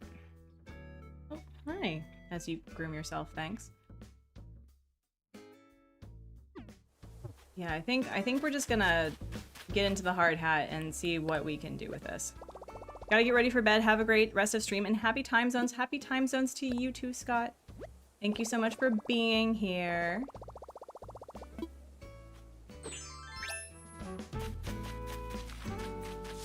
Okay. Oh, what are we doing? Do you want to be my lumber support cat? Here is a cat hangout. Do you want to be behind? Want to be behind? There you go. Oh, jeez. Right, but I need some of the chair though. Okay, well, apparently I don't get some of the chair.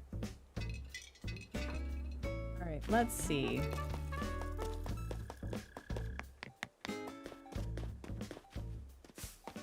Yeah, I was a little concerned about this back area anyway because I didn't like the idea. Like, listen, I know that this is not real, but this little small sliver was terrifying to think about. So I think what I'll do is close this up. I was hoping to do water through here, but I think I can still do water. And then what we can have is kind of like a little pathway that has like fencing or something. Hi, buddy. Yeah, just chill out. Thank you.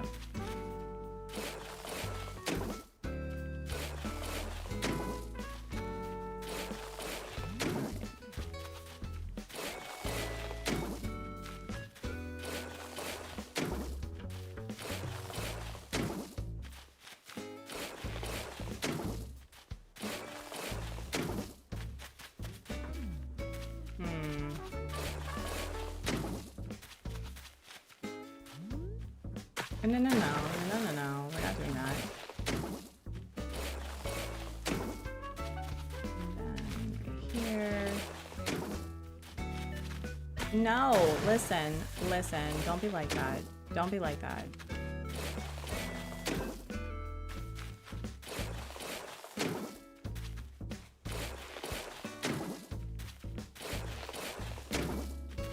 PC Brian, hello. How are we today? How are you? Good to see you. There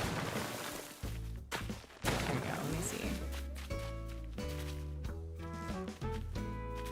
Yeah, I'm okay with this. And then I can put like little fencing or something here. Yeah, I would feel a little bit better about that. And then I still have no idea what I'm doing with the museum in the back though. No idea at all.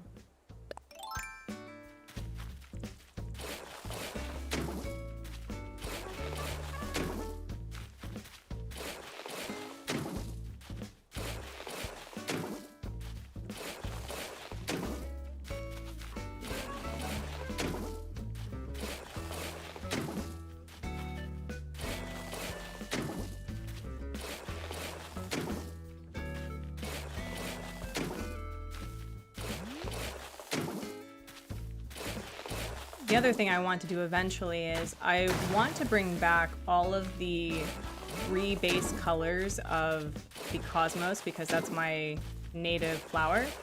And I was thinking of having that throughout the island with a little bit of the white hyacinth so that it looked more wild and that the hybrids, like the other hybrids, were in various parts of the island where the villagers would be. So that's kind of my hope.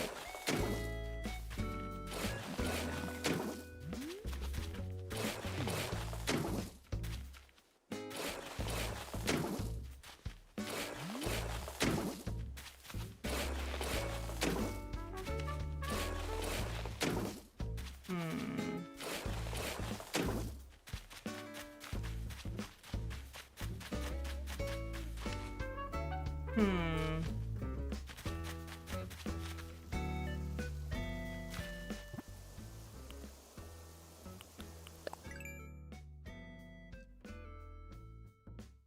Man, people are just like buzzing. Here, actually, I'm gonna mute that. Okay. So eventually I think I want to put the river up top and have a bridge, but then I'm not quite sure what I want to do. And I have no idea where I'm putting the campsite either.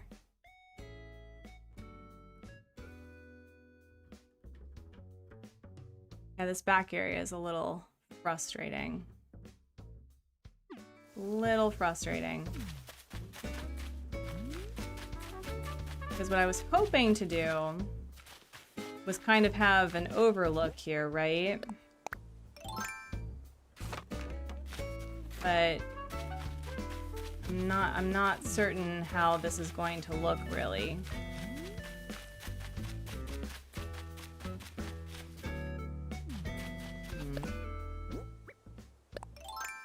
Let's do a little bit more over here. I like that.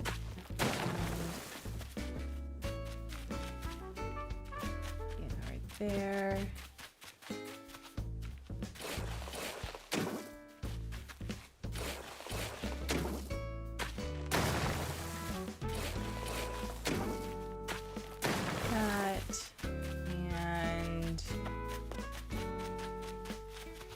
Yeah, I don't know what to do with this back area at all. At all. I really like this, I do, but what would I put back here? I was thinking of just having it be a forest, but the... Yeah, I don't know. I don't know. Also, out of curiosity...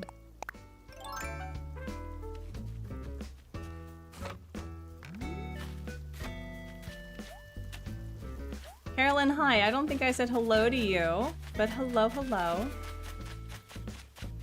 Also, how do I feel about this?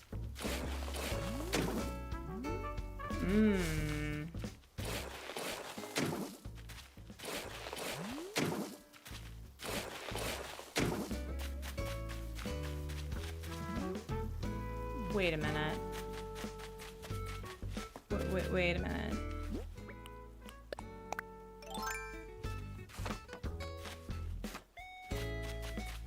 What if we did like a backdrop where there are trees behind, right? There's still like a walkway. And I got rid... I mean, I could do that. Do you see the vision though? Like, I want to have a backdrop where this looks very lush, but you can still navigate the island.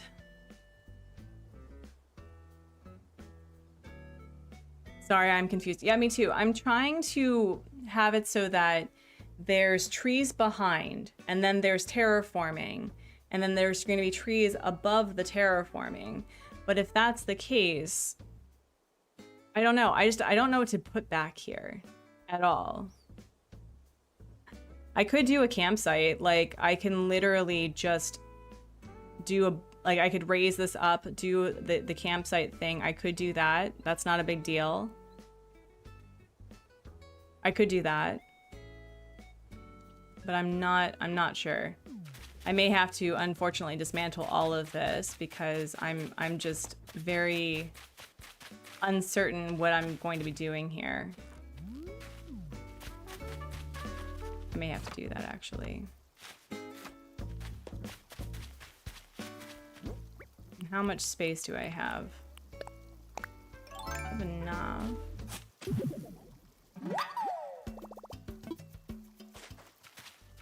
Yeah, you know what? I think, even though I flattened all of this, I think what I'm going to do is I'm going to raise this entire thing up again. Excuse. No. Excuse, why are you like this? And then I'm going to probably put the campsite back here, like make a literal campsite. So we'll keep this below, I think. Or yeah, we'll keep this below on the ground level. And then we'll raise this up, I think, again. And then figure something else out. Oh my gosh. Okay, we'll figure it out. We'll figure it out. But first, let's eat our feelings, shall we? Let's eat our feelings. And do something different.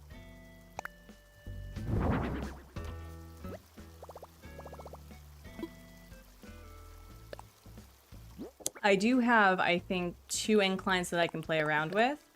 And I want to make sure that one incline goes down to the secret beach to some capacity. And also that we have one that goes down here. Yeah, so let's grab a few things, just clean up this whole area. And do it again.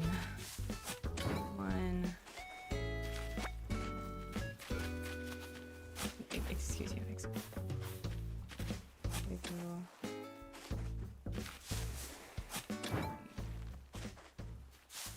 Also, next game, Nintendo. Let me put shrubs and trees in the sand. That would be great. That'd be super great, actually. I would really like that. Let me decorate my beaches with shrubs and tree trunks and other trees. And you can make it so that they don't produce fruit, or that if you place them there, they don't flower or do anything. That's totally fine. But let me decorate the beach that way. Please and thank you.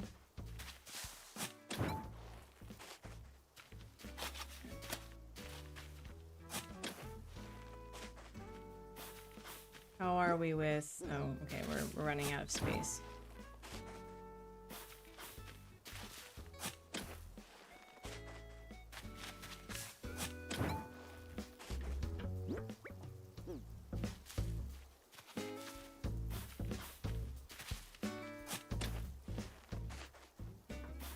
And do I have... And okay, so I need to actually just like clear everything. Cool. Cool.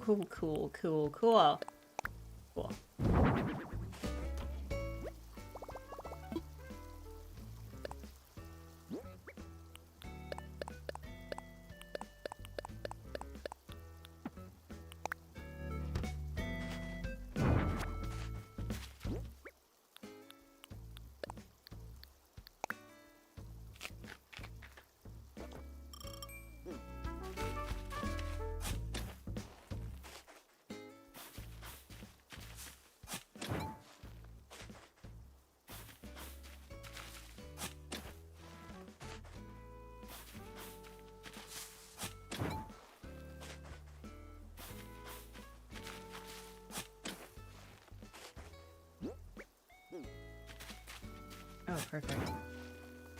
I have 4 spaces or 3? I have 4. Oh, today is a good day. Thank you, math. Thank you, math.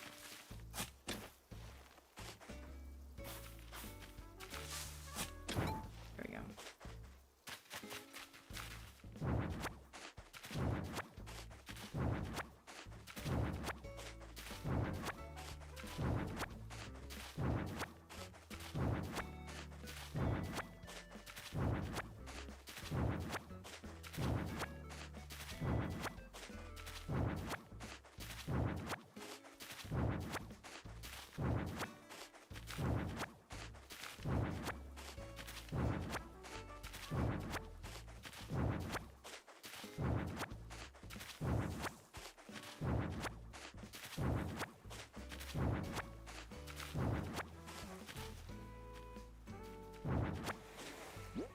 Doodles, hello, how are you? How are you doing today? Okay, we're gonna do... Okay, no, not you. You are fashionably on time. Don't know what you're talking about. You are fashionably on time. Yoshi, hello! Welcome in, welcome in. It's good to see ya. Don't mind me. I'm just dismantling everything right now. You have 8 finals tomorrow? Oh my gosh. Well, a couple of things. Are you doing some good self-care where you are hydrating and eating well and doing what you need to do to feel ready for the big day? Because I know you can do it. You're gonna be great. What do you have in mind? I was thinking... Honestly, I was thinking of putting the campsite here, personally. Because I liked the idea of having woodsy areas, and I want to have areas on my island where I can still play Animal Crossing, if that makes any sense. And I don't mean that people who decorate to the nines aren't playing Animal Crossing. I mean, like, being able to roll snowboys, being able to access this easily. I was also thinking of also doing a natural peach orchard, because my native fruit is peaches, and I have like the curated and polished farm area that has the trees that are, you know, foreign fruit. But I think it'd be really cool to have like a patch of peach, you know. You're having night juice, cherry juice. You should do the face mask tonight, 100%. Face mask tonight. All right, I think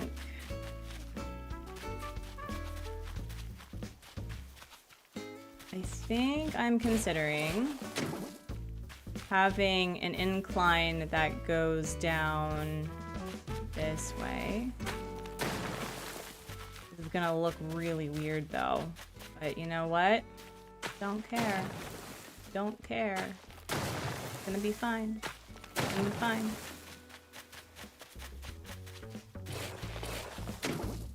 Yeah, no, do the face mask today, my dude.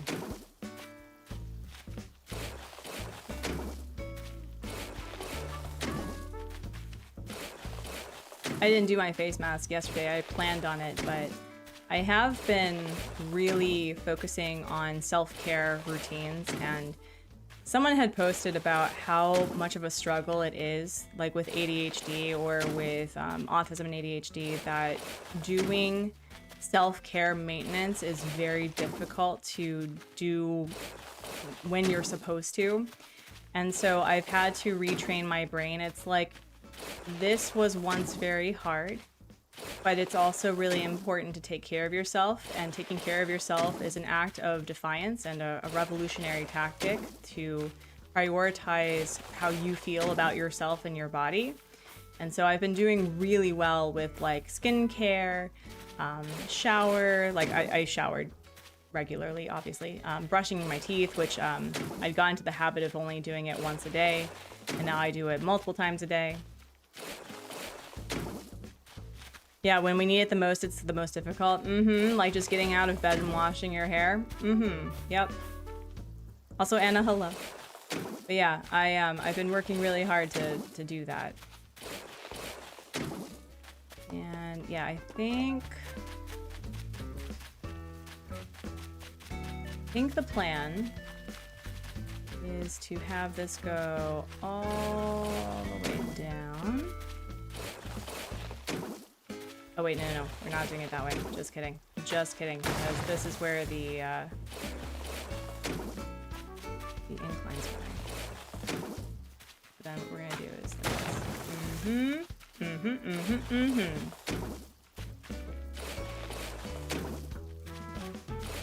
I'm gonna say F you to all the jerks and homophobes on Wednesday right before I leave. Be safe. Stand up for yourself, but be safe. I would say that the best way to live your best life is to just like walk away and never think about them ever again. Because what I've realized is that bullies thrive on negative attention, and you don't need to be wasting your attention with people who aren't worth your time.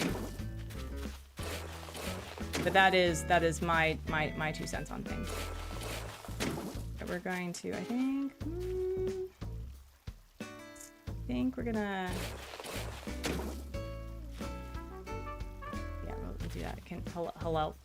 Okay, we're gonna get up.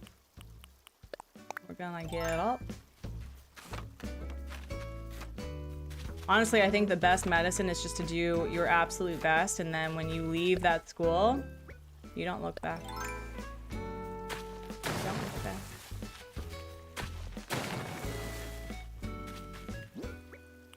But I can do it if it's super satisfying and has no consequences. It is absolutely, if that is your prerogative, go for it. I would not encourage you to do anything that was unsafe, but you know yourself better than I do. So I wish you the best of luck.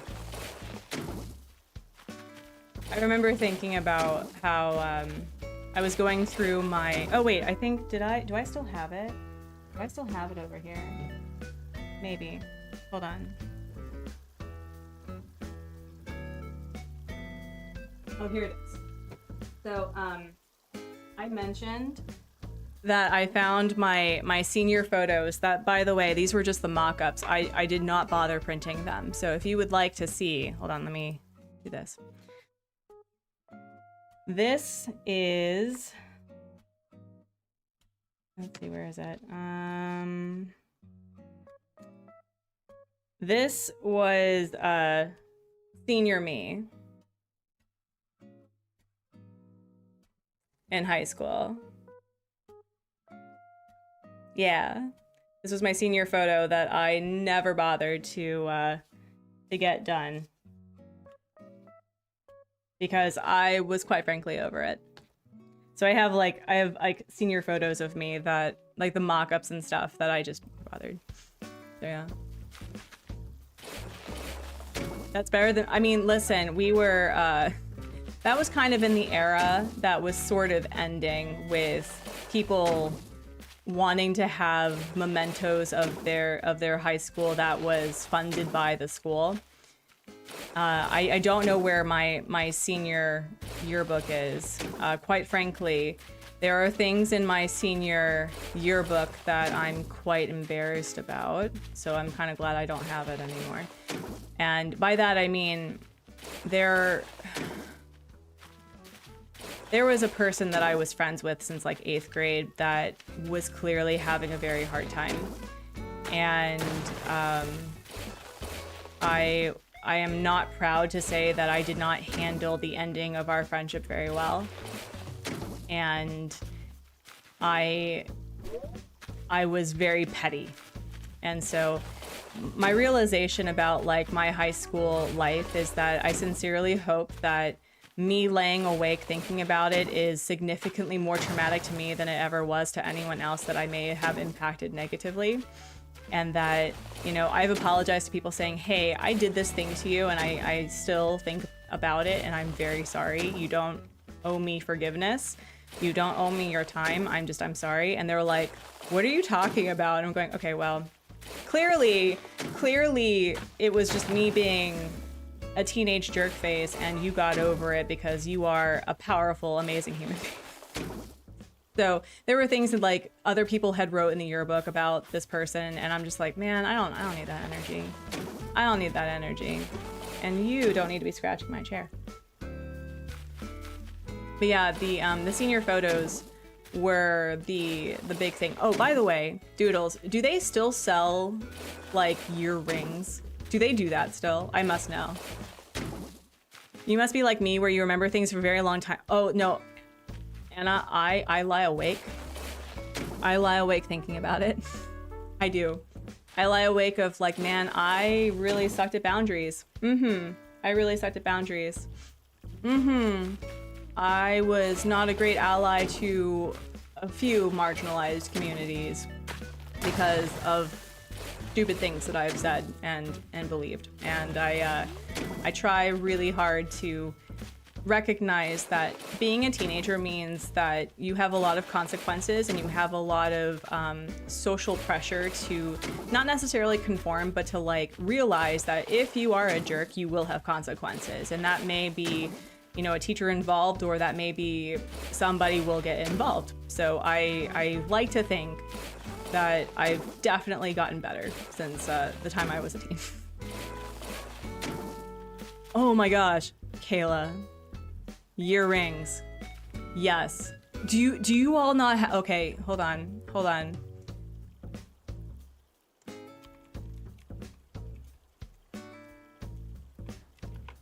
Y'all, this is the biggest waste of your money. Don't ever buy these. I still have my leather jacket, by the way, which I don't wear. I would like to wear it for something.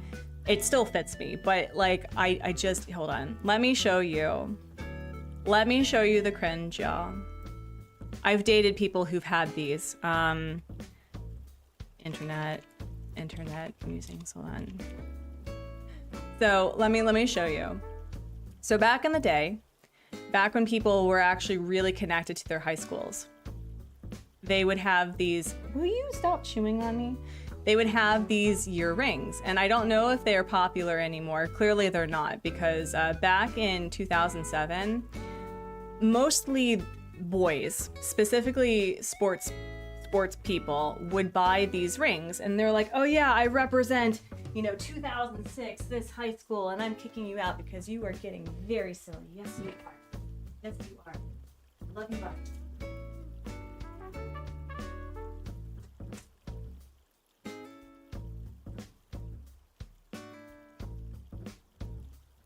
They were hideous. They did not match anything. And it was like, what was the price? What were these prices? Ring price.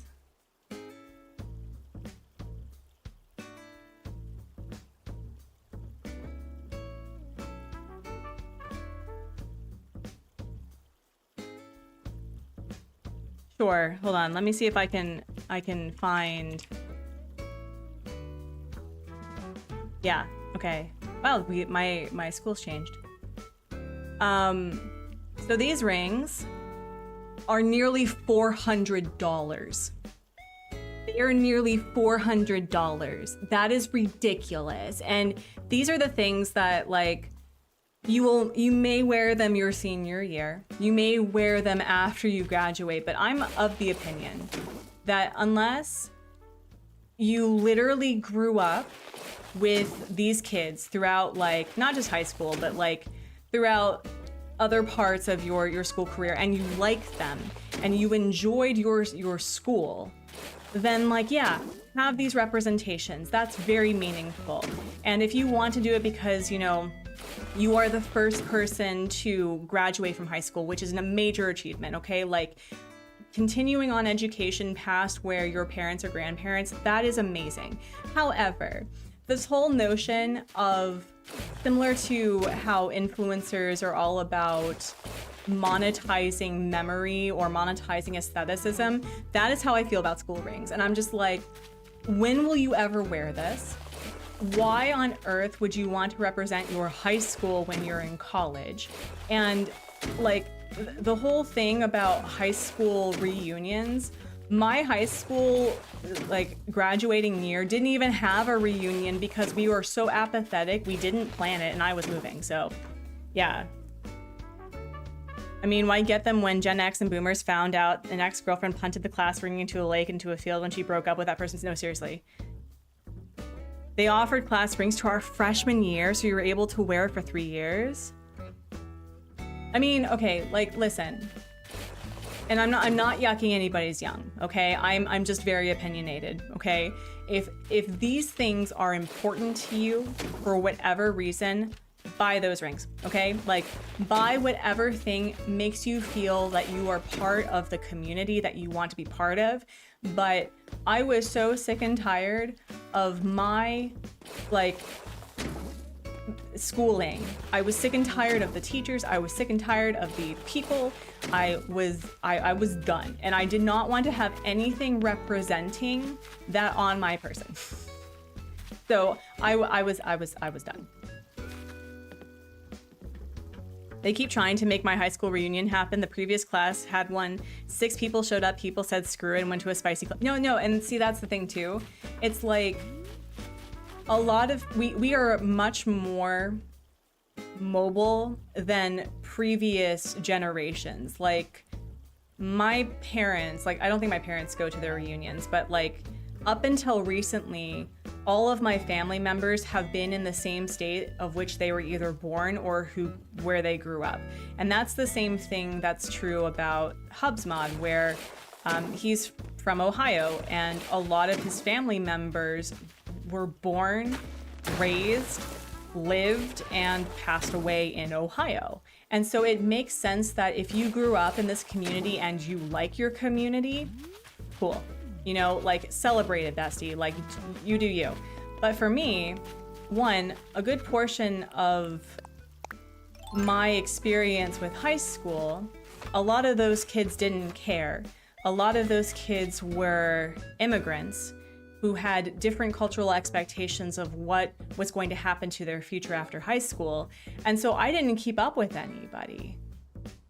Like, and I mean this in the most positive way possible. We all outgrew each other, and that's what you should do, right? Like, if you want to stay in the place that you were born and raised because that is meaningful, absolutely fine. Absolutely fine. But not me. You know, I wanted to be elsewhere. I had my 10-year high school would have been during 2020. Apparently, I mean, also, my 10-year reunion was during the time that I was literally leaving from Italy to Korea. And so we had like a graduating class group on Facebook, and we were like, so what are we doing? And everyone's like, I don't know. And I'm like, hey, sounds fun. I've been in Italy for the past year. I'm moving. So you have the best time. And quite frankly, I don't think I talk to anyone from my high school anymore. There's a few people I'm connected on Facebook, but I'm never on Facebook anyway. The only reason why I'm on Facebook is because that's the only way to connect to some people, and Messenger is the whole thing, and I don't want to get into it because I will rant this entire time. But like, I don't talk to anyone from high school. I talk to one person from college who was at my wedding and, you know, married my husband's best friend. So like, I don't talk to anyone at all. Why don't we have our 20-year on a cruise? Why doesn't anyone want to pay? Well, Belle, also, it's like, social media is no longer social, it's all influence, right? And so I think many people expect you to be on a certain wavelength, and I'm like, I don't have the time. I am on Discord if you want to find me. I have various social media platforms in which you can find me, but I'm not on Facebook anymore for a wide variety of reasons. If you know, you know.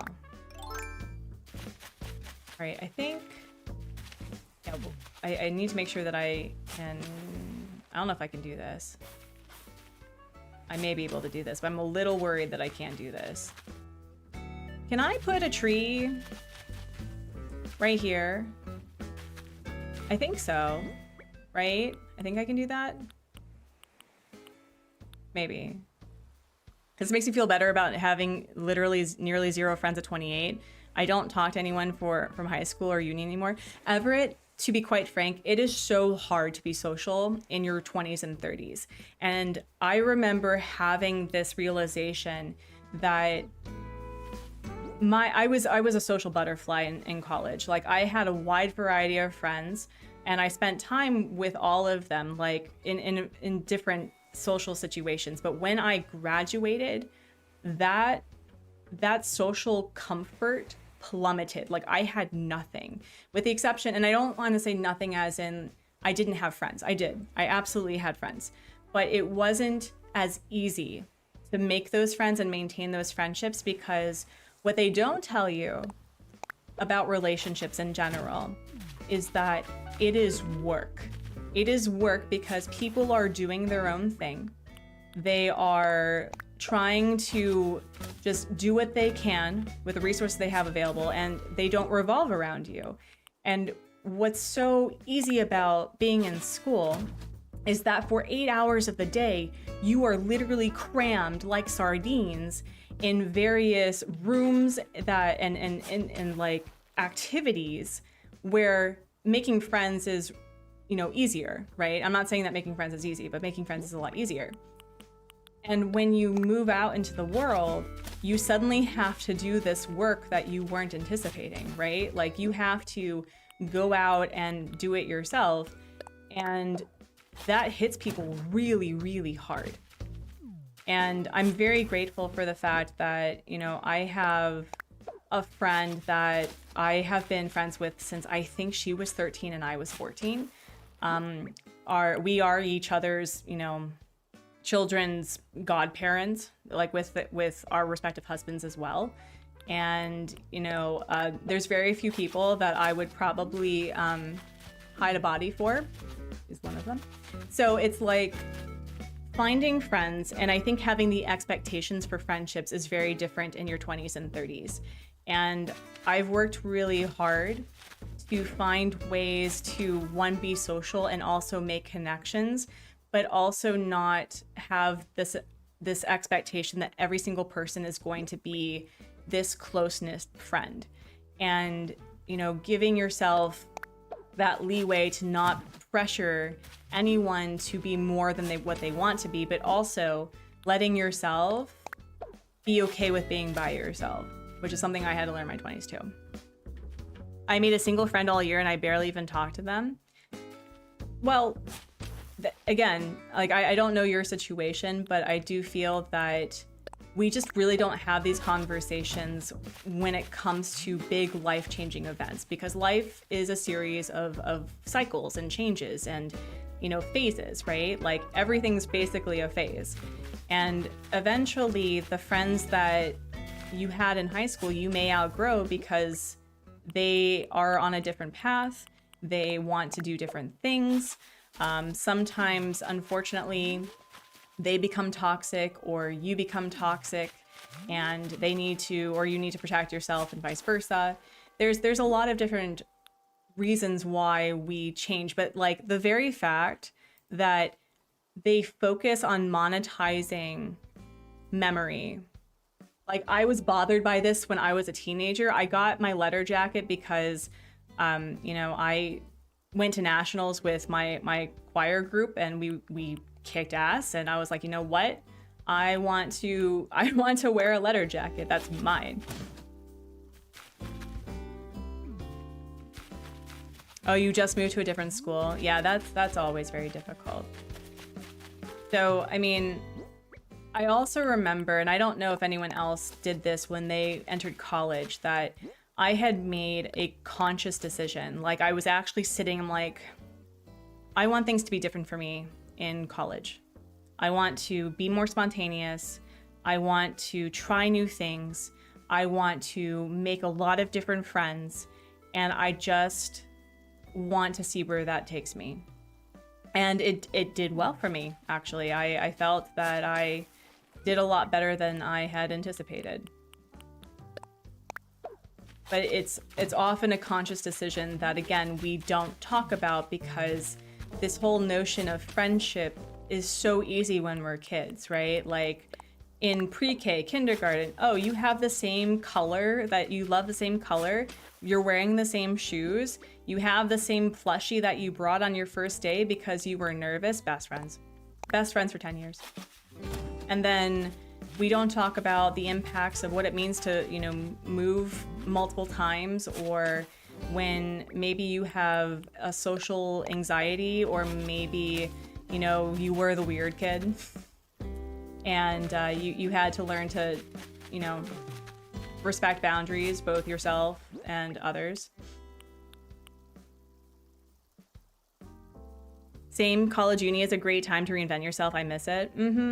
Well, Everett, I would also say that, as you know how I've been watching this podcast. Actually, I'm going to like send this to all of you. A lot of you are probably not parents, but if you are, or if you are a millennial who likes to listen to millennials talk about things, Childproof podcast by Gwenna Lathland and Tori Phantom. Incredible to talk to. Hi, Sean. It's good to see you. And they were talking about how they wanted to normalize the thing about how it's just a phase, and that life is a series of phases. You know, we aside from aging, life cycles, right? But the way that we treated ourselves and the way that we view ourselves is so drastically different. Our lives are so different, not only year to year, but decade to decade. And I would say that it's never too late to reinvent yourself. It's never too late to decide to do something different. It's all about the accountability and the routines and the allowance for you to do something different. And obviously, if like you're constantly in protect yourself mode, or you're really struggling and dealing with things, there's probably other steps that you need to do to reinvent yourself. But my first thing is like, what do you want to reinvent? Is it something that you can do immediately, or do you need a plan for it? And then you just gotta do it. I had some friends, but for the most part, I was the lone wolf, mostly because I was ostracized and bullied for being autistic. Yeah, I was, I grew up in a very multi-ethnic neighborhood in Alexandria. I think I can count on one hand the amount of white families that were within like a block, right? So we had a lot of Hispanic influence, Black influence, Muslim influence. And so I had the absolute privilege of learning different ways of being that I wouldn't have had the experience had I, you know, grown up in white suburbia.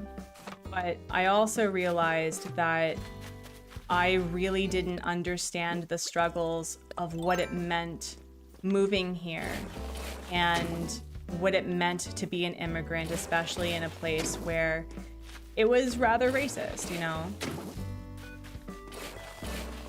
And a lot of my friends, English was their second language. A lot of my friends were going through things that I did not understand. And I feel that my whiteness really inhibited my knowledge of how I could have been a better friend. That is actually a regret that I have, is I wish I knew better to be a more supportive person. And I think if I went back now, like if I was just thrust back in time, like the typical webtoons thing where, you know, the main character is like between life and death and they're trying to change their lives for the better so that it doesn't happen again or whatever, I would go back to high school and I would do something absolutely transformative. So Everett, I'm telling you right now, it is absolutely hard, and I'm not going to tell you it isn't.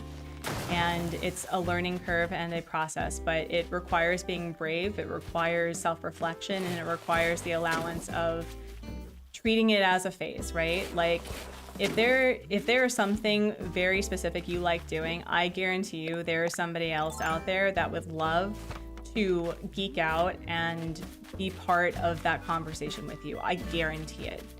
And I know that there's a lot of online platforms that you can make friends easily. There are friends that I've never met in real life. And the fact that we have such a globalized society now, for better or for worse, like I know that really lovely people exist around the world. And that brings me so much joy. And I also like this so much better. Yeah, okay. So just, you know, take the time to think of like what you want to do and what sort of friends that you want. Are you wanting friends that you can game with? Are you wanting friends that you can, you know, spend time with doing absolutely nothing? Do you want to have a specific hobby where you have someone that does that with you? And you can have a whole variety of friends that, you know, you see weekly or monthly or yearly or every day. It really kind of depends. You love the lake? Thank you.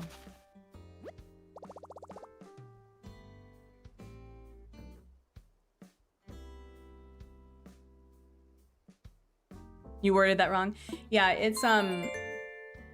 it's hard because we're going through such a transition and a transformative experience that's incredibly difficult. And I know that I'm going to word this wrong. I am a white ass human being, and so I'm going to say this right now, that my experiences were hard. But I do know that my whiteness, my privilege of being a middle-class person really cushioned me from the hardships of what someone who was also my age, who was very different from me, going through. And it's very difficult to allow those two things to be true. I do think that when you're in your 20s and in your 30s, you start to recognize that there's not really a lot of things that are right and wrong, black and white. I mean, I do think that Nazis are awful. That is definitely just a statement. But like, a lot of things can be true. And in conflict resolution, if that's something that you want to pursue or learn about, you start having these hard conversations where there isn't often a way to just fix something that's wrong. You have to sit with yourself, your feelings, the environment, the other person, and you have to recognize that the only person who you are responsible for, aside if you are, you know, a parent or that you have someone that you're taking care of, it's you. That is your responsibility. And you can't wait for somebody to make that step if you know for a fact that you can do that yourself. But being the odd kid out is always really difficult. I was thinking back about how apparently I was tested for ADHD as a kid. And I think, like, man, if ADHD was considered the same way it was now, without the whole administration nonsense right now, but I honestly feel like it would have been so transformative for me, because I've been also reading about like this notion that often ADHD people treat food as, you know, stimulation. And I was like, that's absolutely what I did. I treated eating as like a way for dopamine stimming and comfort, and it's like that's how my relationship with food started. And it's really interesting how as you grow up and as you improve and as you learn, that it's still hard, basically. Yeah, Everett, right? Yeah. So the positive thing, not the positive thing, and cycling back about the whole administration, is that I'm suddenly aware of different perspectives of being, specifically Black communities, specifically Black women. And I have been absolutely humbled by this new reality of not only self-care and artistic expression, but of societal rage, of wanting to have things differently. It's been wild. It's been a very positive experience for me. I wish we didn't have what we had now in order to really appreciate that. On the side note, why the heck are they banning Elma? Oh, because they made fun of him that one time in like the 80s. It's sad. I don't even watch Sesame Street. I never watched Sesame Street. I had a huge, like a literal phobia of the Cookie Monster. I could not watch Sesame Street, but I also know how crucial PBS was for people. Hey Doodles. I'm gonna remove that statement because like we're talking about politics and that's fine, but I don't want to make that assumption and be rude about that conversation. Oh, the Cookie Monster. I used to have dreams of him eating me, like swallowing me whole. And I could not. Also, another thing that I have learned about just different perspectives of being. I apparently grew up with parasomnia. Does anyone know what parasomnia is? Parasomnia is apparently like consistent nightmares that just never stop, and like you don't actually get any rest. And I did not realize it was a thing until someone, I think it was Michael the librarian. If you don't know who Michael is, Michael was on Miss Rachel. That's when I was first introduced to him. And Michael is a person who had transformed his life and dealing with mental health and stuff, and was going through whether or not he may be on the autistic spectrum. It turns out that he's not, but he was saying that he had a lot of things that were very similar to what people on the autistic spectrum have. And he was talking about parasomnia, and I was like, I had that. What? Cookie Monster is your favorite? Most of my PBS viewing growing up was the joy of painting with Bob Ross, my grandma. Oh my gosh, right? Yeah, no, I have not gotten in. I never really got into PBS until much later, and I asked Mom about that. I was like, why didn't we watch Mr. Rogers or The Reading Rainbow or all these things? And she said, well, because our schedules were that when those shows were on, we weren't home. And I said, oh, that's fair. That's fair. All right, what was I doing? Also, someone is cooking and it smells delicious. I'm so hungry. So we're getting rid of that thing. And once we move that, I want to see what I can do with the remaining 2 inclines that I can play with, I think. Doodles, it's okay. I think as far as I'm concerned, we sometimes say things that it sounded like I've realized from in my phase of life right now that I think I'm saying something that's very direct, and it's actually very not.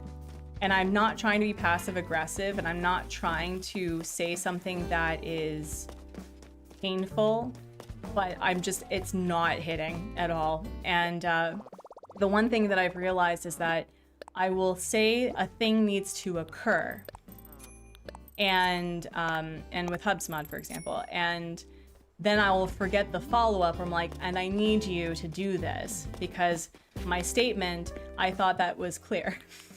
And it's something that is apparently learned. I've learned that from family members, that style of conversation. So I'm trying really hard to be direct.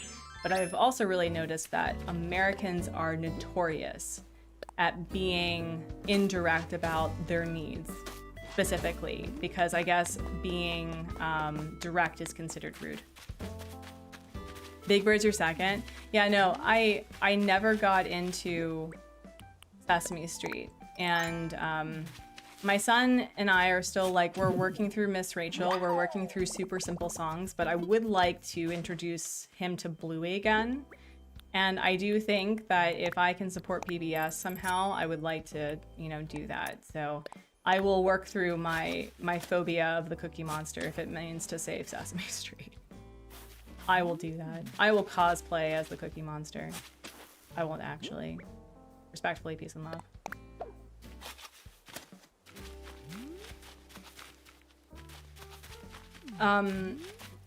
I think that's it's some form of fatigue, but I totally understand. It's, I've realized also that with getting older, I have a really hard time recovering. My recovery period is significantly longer than it used to be. Okay, we're at Thursday right now. Is anyone wanting to leave? Is our girl Mint wanting to leave yet?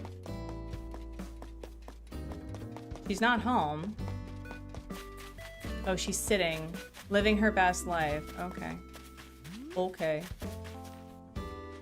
So if I have 2 inclines that I can work with, I need to make sure that I have 1 incline in the back, and maybe what I'm going to do instead is we're going to remove this as a walking situation, and then we can have little pockets. But what I would like to do is I would like to connect the river through here. That is something that I would like to do. There's going to be a weird looking, there's a weird looking something on your wall. Going to try to get it with a croc. If I don't talk again soon, the bug once and back up. Okay. Okay. Oh my gosh, my hair. Can I just, okay, you know what? Much better. Much better. My hair is driving me bananas. Fatigue on top of ADHD. Yeah, ADHD drain. That was the term. There's like, I'm very glad that people, actually I don't like this. People are having these conversations about how difficult it is and then realizing that, oh, it's because of this. It's not because I'm lazy. It's not because I'm unintelligent. It's not because I don't want to. It's because I'm so flipping tired. And I know that the past few months have been exhausting, like in general. I swear to Nintendo, dude, do not walk this way. Do not. Yes, go that way. Thank you. Live your best life over there. No, don't drop. So it's like, I get it. I get it. Mm-hmm.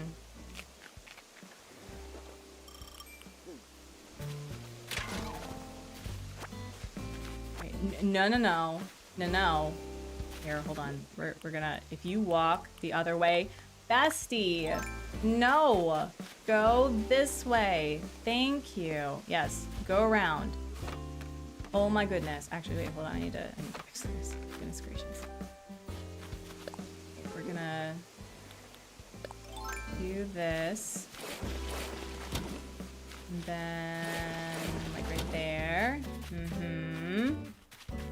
Got it. It was trying to crawl towards my dirty laundry, and that would have been a nasty surprise on laundry day. Yeah, it would. What was it? My therapist is kind of just a vent place, but it's hard to even do that because if I vent, I can't censor anything. My dad... Wait, what? I mean... Again, I don't know your life situation, but I'm of the opinion that unless it's a very specific reason, you're not your parents' caretaker as a child. Personally, peace and love.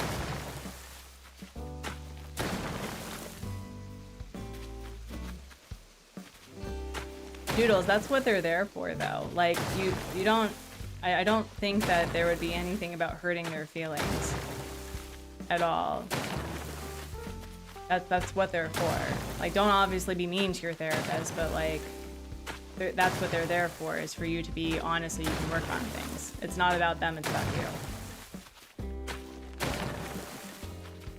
No idea. It was a mutated giant box little bug.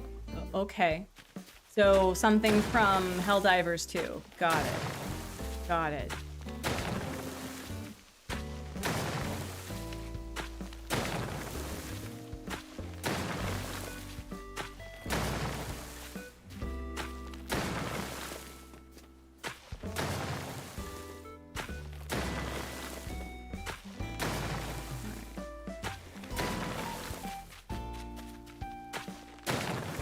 Yeah, I think I want to get rid of this and hopefully...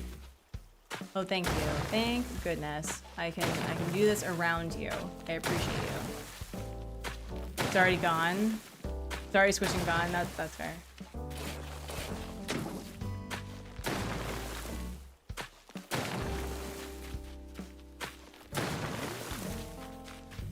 You know what I could do? I did like the idea of this kind of being like a little pocket, but I don't know what to do with that just yet. Don't know what to do with that.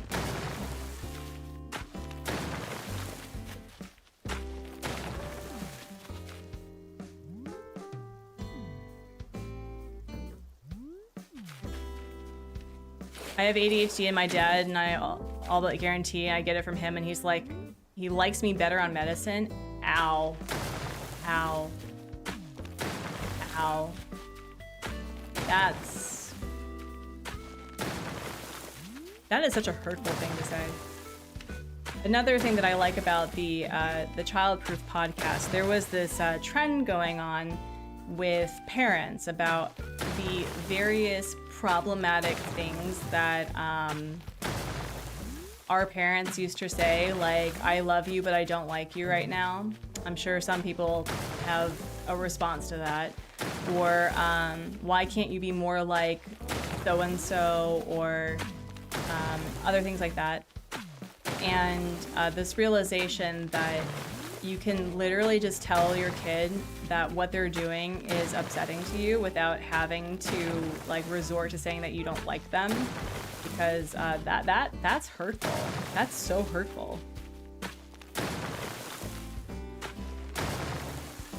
You got constant comparisons? Yeah, no. It's the worst.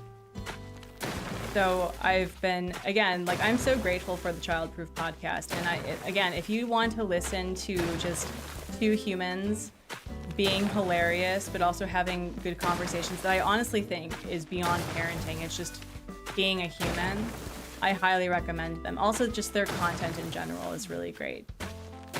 Tori is an artist and also talks about like alternative parenting methods.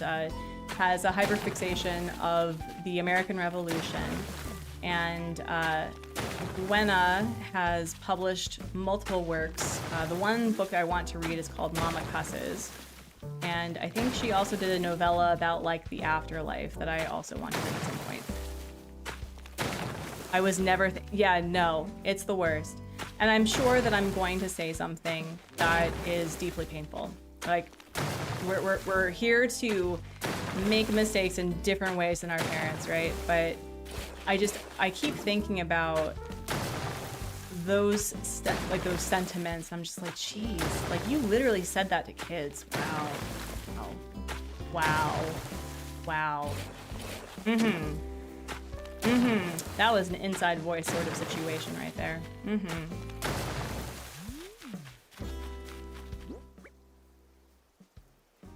Hank, holy crap. That's,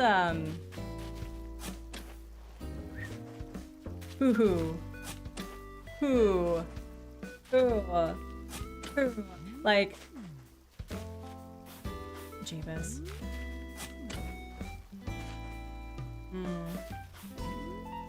I have opinions on that, but I'm gonna refrain.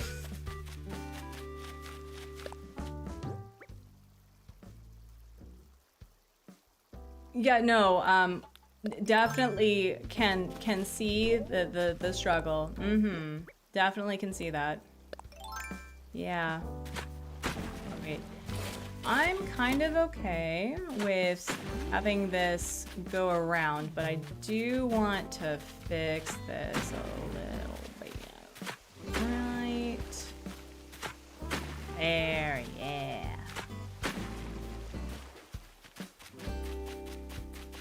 And then we're going to, I think we're gonna make this a big river.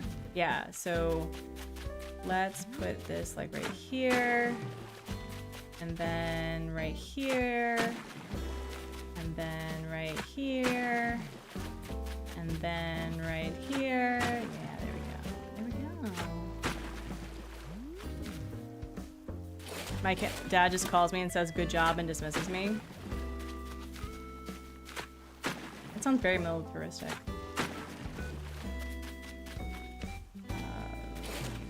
Here, and I think we're gonna use this.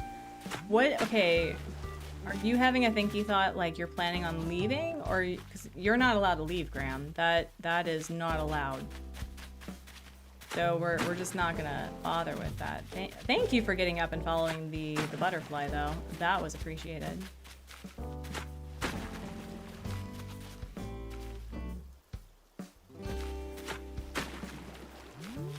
But my goal, like for my son, because you know we were talking about the wallpaper incident, and if people don't know about the wallpaper incident, my son, for explanation, is the sort of kid, and I was like this too, where if there was a tear, I would continue the tear, right? So if there was a book or something that had a tear, I would contribute to making the tear even more because it was already torn.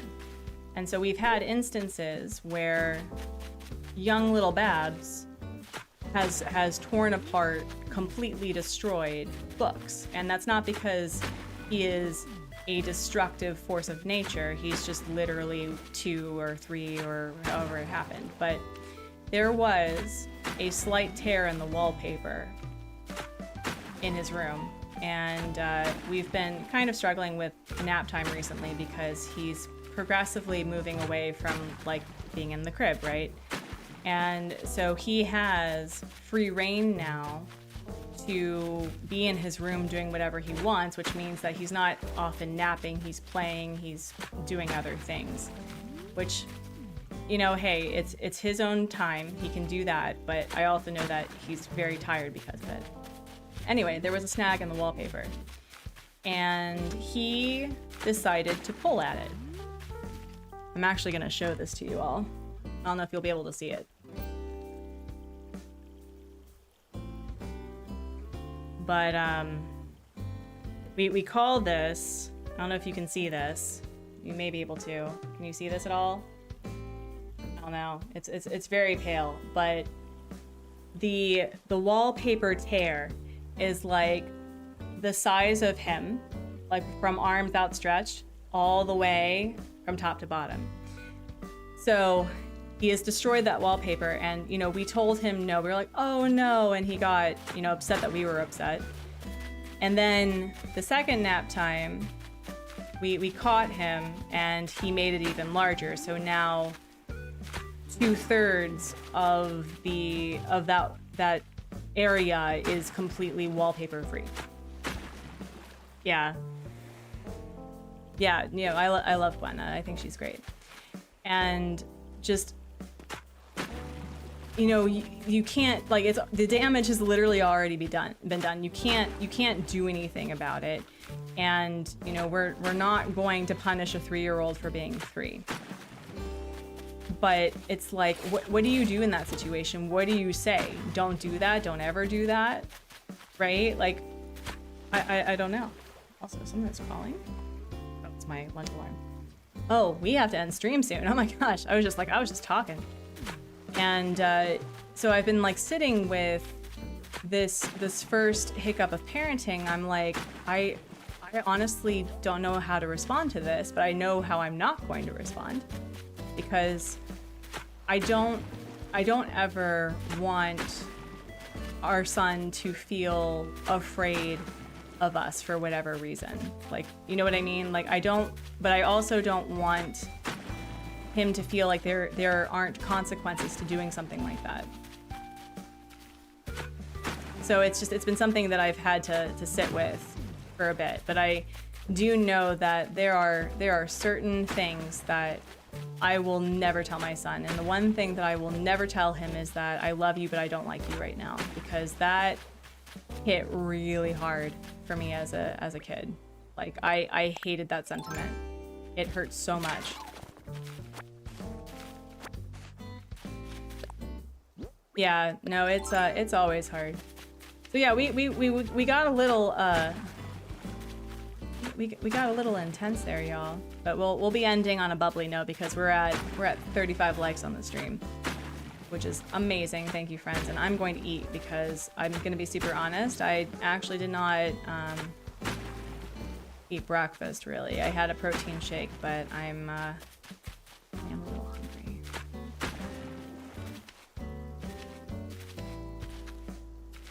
Oh, because I said so? Yes. Mm-hmm. And that was something on the Childproof podcast where it was, I think the episode's called Finding Out. Not like, you know, F around and find out, but like literally children finding out consequences. And not consequences as in like they do a thing and it happens, like they're sick and they have to prioritize taking care of themselves instead of doing this thing they really wanted to do. Like, sometimes life isn't fair. But what I really appreciated was this notion where they warn their child, whichever one, that something is going to happen. And it happens the way that the parent predicted. And instead of saying, I told you so, the response is, you know, sometimes we have to do things the hard way to learn. And that's not an I told you so. That's just reminding them that, you know, life is a series of cycles and phases that we are learning all how to do. And there's a lot of compassion and grace involved. Oh, because I said so? Yeah. I hated that too. Because I'm the sort of person that, like, if you explain to me why things are going, and this is how I definitely know that I was ADHD as hell. That was like, if you just explain to me the logic, and even if I don't understand, if you have a logic for why you're doing something or why I need to do something, I will most likely do it. And the one time that I do think that there will be instances where either I really don't have time to explain to him why we're doing something. It's like, this is an answer that no one likes to hear, but until I can get, like, until we finish this, it's because I need you to do this. And I need you to, like, just trust me that I'm doing this because it needs to happen. That sort of thing. You need to head out, so have stuff to do before you head to bed? Yes. Yes, absolutely. So yeah, I hope that this this conversation wasn't particularly triggering. Oh, we could put a bridge here. We could put a bridge here. We could put a bridge. Also, we could put a bridge here. Oh, that would be cute. That would be cute. Okay.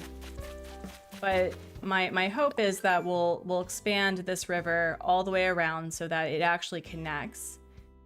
And I'll figure out what to do with the back area. But I think, friends, this is a good time to stop. And we're gonna end on a bubbly note. So as a reminder, on Wednesday, we're going to be doing the Stardew Valley chicken challenge for 250 chickens. And then we'll be doing like a day playing and then art, day playing and art. And then Friday, what do you think we should do? Should we do Dinkum or should we do a Pokemon game? What do you think? What do you think? Because I'm kind of worried. I don't want to add more games to the roster that I just kind of drop. You want to do Pokemon? Pokemon? Okay, we'll do Pokemon. I'll figure out which game, and then in the Discord we'll vote on it. But let's wiggle our fingers and wiggle our toes, friends. And Hank, oh my gosh, yes. Oh yes. The talking back thing. Anyway. But yes, friends, let's do a nice big belly breath inhale. And exhale. And then we'll do a nice big belly breath inhale. And exhale. Yeah, so, oh, I got bubbles. I got bubble schmuck on. Oh my gosh. So,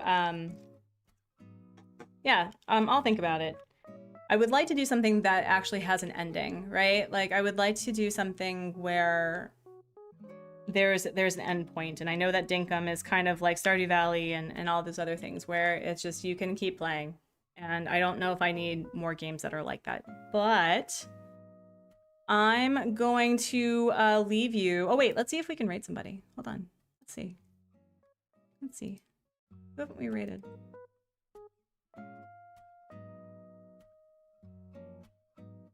Ooh, we've got a couple of people.